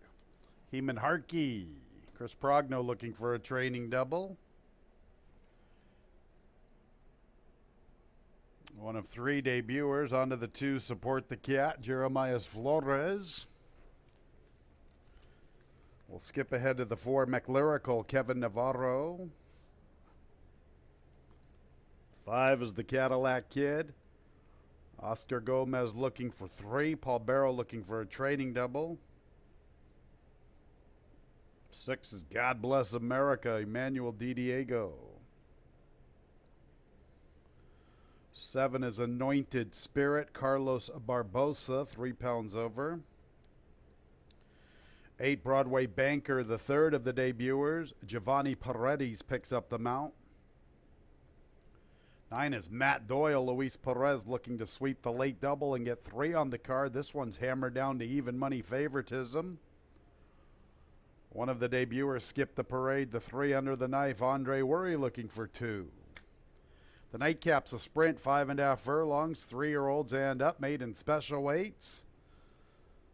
I'm giving you the changes. Post time in about 3 minutes. All right, fans, we have a 2-day pick 6 carryover into the Monday card. Get ready for this one, $7,390.53. So we've got lots of time to get ready for our Monday pick 6. Just shy of $7,400. Who knows where that pick 6 can go on Monday? Could we maybe get $20,000 to one winning ticket? Who knows? Maybe we get a big payer. Free digital programs, fingerlakesgaming.com. Click on the racing tab. Scroll on down to free digital program. They'll be up a little bit later on. Lots and lots of time to get ready for that Monday pick 6. How about if the 7 Anointed Spirit wins? We'll have a huge pick 5 carryover, just shy of $32,000. I know that's a tall task at 34 to 1. So there you are, updated with our pick 5 information and our pick 6. Let's talk about the nightcap. I think it's a very difficult handicapping assignment. I like the 4 McLyrical on the 5th of June. I didn't know anything about Warrior Nation. Boy, Warrior Nation. When do we get to see him again? That was so impressive. McLyrical fought gamely for the 2nd spot. The Cadillac Kid bested him for that position. The Cadillac Kid already had a race under his belt. McLyrical was making his first start. I like what McLyrical did last year in the 4-year-old debut, missing by 2 1/4. Now, I know the horse that beat him, unfortunately, is down for $5,000, and the 3rd place finisher is also a maiden 5, hangouts of 5, looking for his 2nd career victory. But I thought the runner-up effort to ASAP Restoration was pretty good. That horse looked good yesterday.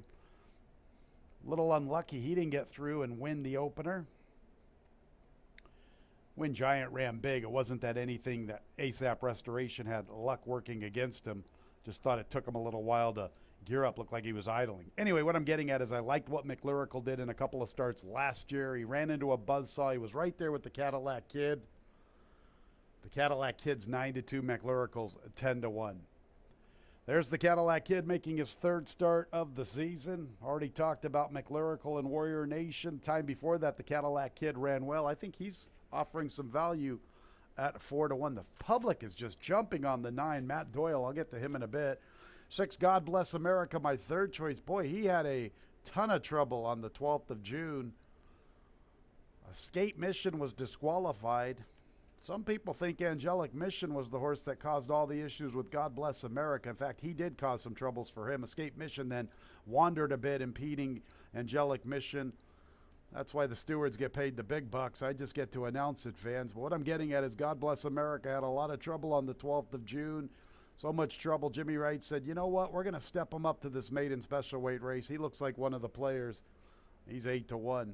Then you get the 9, Matt Doyle. He ran that big race back on the 11th of November. I guess that's why the public's jumping on him here. If you're good enough to miss by a neck in the winner at Aqueduct against maiden special weights, better take notice here at Finger Lakes. Also ran 2nd once upon a time in December of 2021. So he's run some big races, 10 starts with 2 seconds and 3 thirds. Look at the bankroll this guy's made.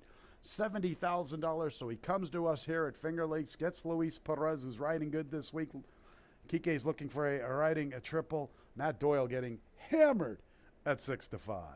The nightcap for McLurical, my top pick. Simulcast wagering Thursday, Friday, Saturday, and Sunday. Back at it again Monday with that 2-day pick six carryover, a little shy of $7,400. Nearing the gate for the nightcap.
It's post time for our Wednesday nightcap. Matt Doyle, even money. The Cadillac Kid at 4-1. Support the Cat 6-1. Nice size field of 9. Thanks to all the fans for their solid support for our Wednesday card. Some big numbers in our pool. Saw one race over $300,000. Another one with $294,000. I think we had close to $250,000 for that 7th race. Big shout out to all the fans. Thank you very much, guys. We truly do appreciate your support. There's the Cadillac Kid. Matt Doyle, 4-5. Support the Cats acting up just a little bit. There's God Bless America. Anointed Spirit, 51-1. 52-1, excuse me. He triggers a huge pick 5 carryover. Broadway Banker, one of 3 debuters, acting up. Broadway Banker unseated the jockey. Great job by one of the assistant starters to not let him get away and cause a delay.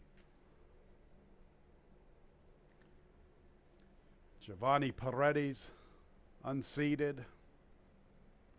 Broadway Banker, 25-1. The Last Sheiks debuting along with Under the Knife.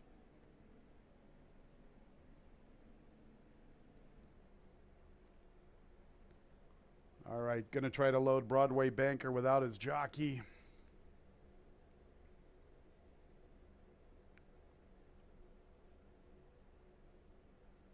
Broadway Banker's going in. Giovanni's ready to remount. And then we got the big favorite, Matt Doyle. He's all the way down to 3-5.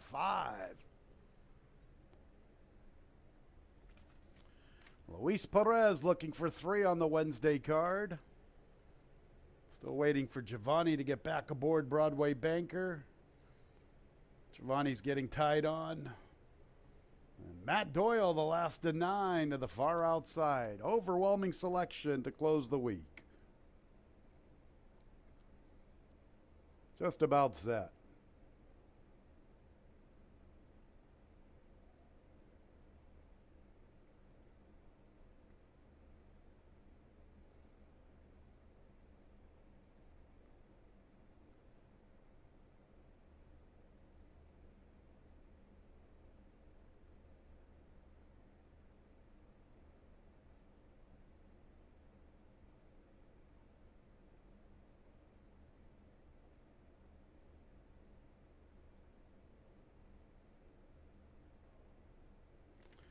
Looks like the Cadillac Kid's acting up. Oscar Gomez is out of the saddle. You could see the Cadillac Kids. Well, I'm not going to speculate which horse it was. I saw one of the horses' faces really low to the ground underneath his respective post. See Oscar's out of the saddle. Now they have unloaded the Cadillac Kid, and that was him. Something happened with his reins, it looks like. Got a fired up group here for the nightcap.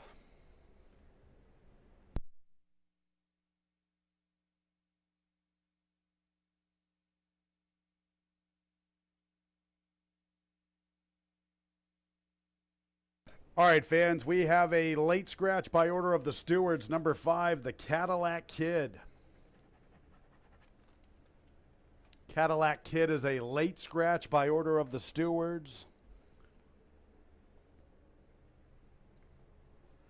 Refunds, win, play, show wagers, exacta, trifecta, superfecta wagers, consolation version of the late daily double, and our late pick 3. Concerning our pick 6, pick 5, and late pick 4, you will automatically receive the post-time favorite, and that's going to be the 9, Matt Doyle. He's all the way down to 1 to 4. So we have a late scratch here by order of the stewards, number 5, the Cadillac Kid. And just what the assistant starters want to have to deal with. They're going to reload these horses. They have been all moved out of their respective posts. Tough job back there for our crew. They do a great job. Races like this with these maiden special weights, just the maidens in general, the inexperienced horses, our assistant starters got to earn their money. Tough job for our crew. Tough job for all the horsemen around the country. Matt Doyle, 2 to 5. All right, big favorite. Then you get God Bless America and Support the Cat at 7 to 1. McLyrical's 8 to 1.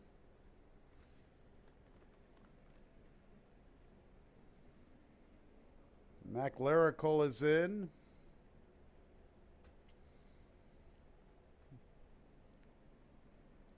God Bless America right alongside. It looked like he was going to go right alongside, going to keep that 5-stall vacant. There's Anointed Spirit. Broadway Banker, he's still acting up. Giovanni Peretti's not back aboard. And then Matt Doyle, 2 to 5.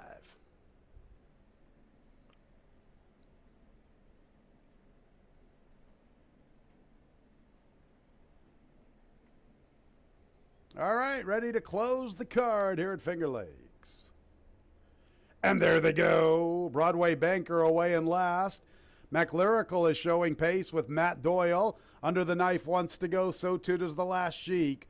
God Bless America makes a move for 4th. Anointed Spirit is 6th, joined by Support the Cat. Broadway Banker, he's the last of all. Pace on up front. McLyrical from between runners. Matt Doyle's pushing from the outside. The Last Sheik's back to 3rd. Here's God Bless America making a move for 4th. He's after the 3rd spot. He's 3.5 behind the 2 leaders at the 3/8. Under the Knife is 6 lengths or so from the pace. 3 to Support the Cat and Anointed Spirit. Nothing from Broadway Banker. McLyrical taking it right to Matt Doyle. God Bless America tries to rally into the fray from the far outside. The Last Sheik is 4th. Then Under the Knife, Matt Doyle. McLyrical's running a good one from his inside. Matt Doyle confidently handled at the 8th pole. Now coming after him is God Bless America. Matt Doyle has the lead. God Bless America's into 2nd. Giving way McLyrical. Under the Knife is 4th. Matt Doyle. The board told the story. It's a big day for the Diamond Man, Luis Perez. Give him 3. Matt Doyle, a good-looking winner of the nightcap. God Bless America was 2nd, farther back Under the Knife and Support the Cat.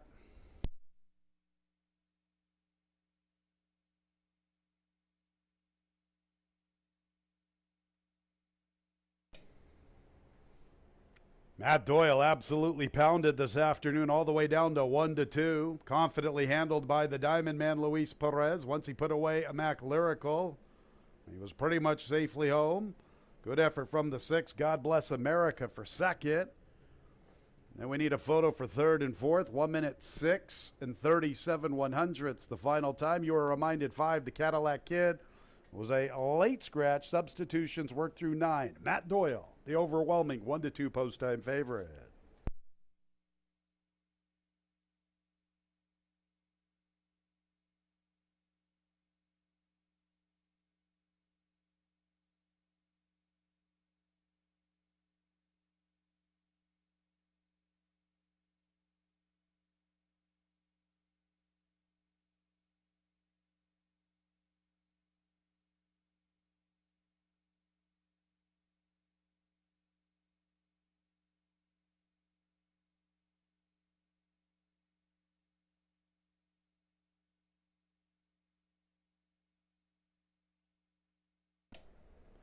3 Under the Knife checks in third. Fourth place, number 2, Support the Cat.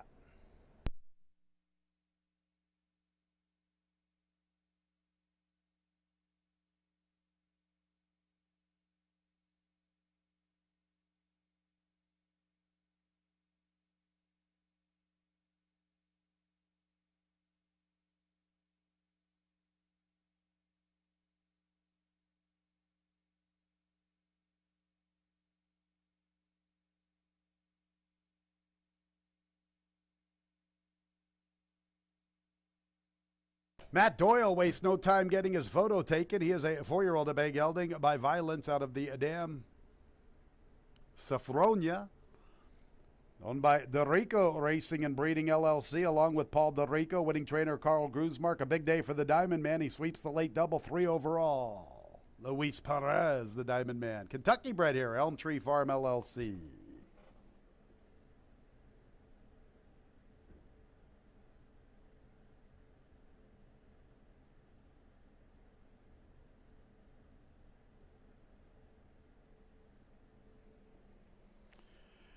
And the nightcap is official.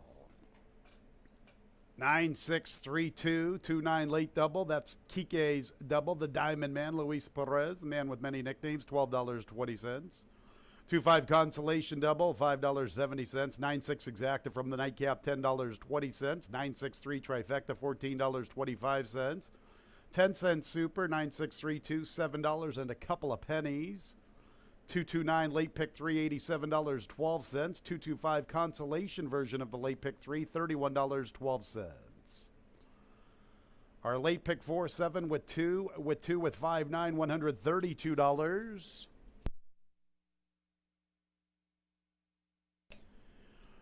Our pick 5, all 5, $664. 2 with 7 with 2 with 5, 9. Nobody with 6, as we mentioned earlier. 5 out of 6, $93.75. 2 with 7 with 2 with 5, 9. 5 out of 6, $93.75. There's what we're talking about. That carryover, fans, a 2-day carryover into the Monday card, $7,390.53. Just shy of $7,400 for a 2-day pick 6 carryover on Monday. We got lots of time to get a good ticket structured. FingerLakesGaming.com. Click on the racing tab. Scroll on down to free digital program. They'll be up here in a couple hours. Maybe even sooner. Look at that, fans. $356,000 bet into the nightcap. A big day. Thank you very much. We will see you again on Monday. Simulcast wagering Thursday, Friday, Saturday, and Sunday. Monday at 1:15. Sure hope you had a great Wednesday when leaving the track. Please drive very carefully. This has been Racing from Finger Lakes Gaming and Racetrack. Good night, everyone.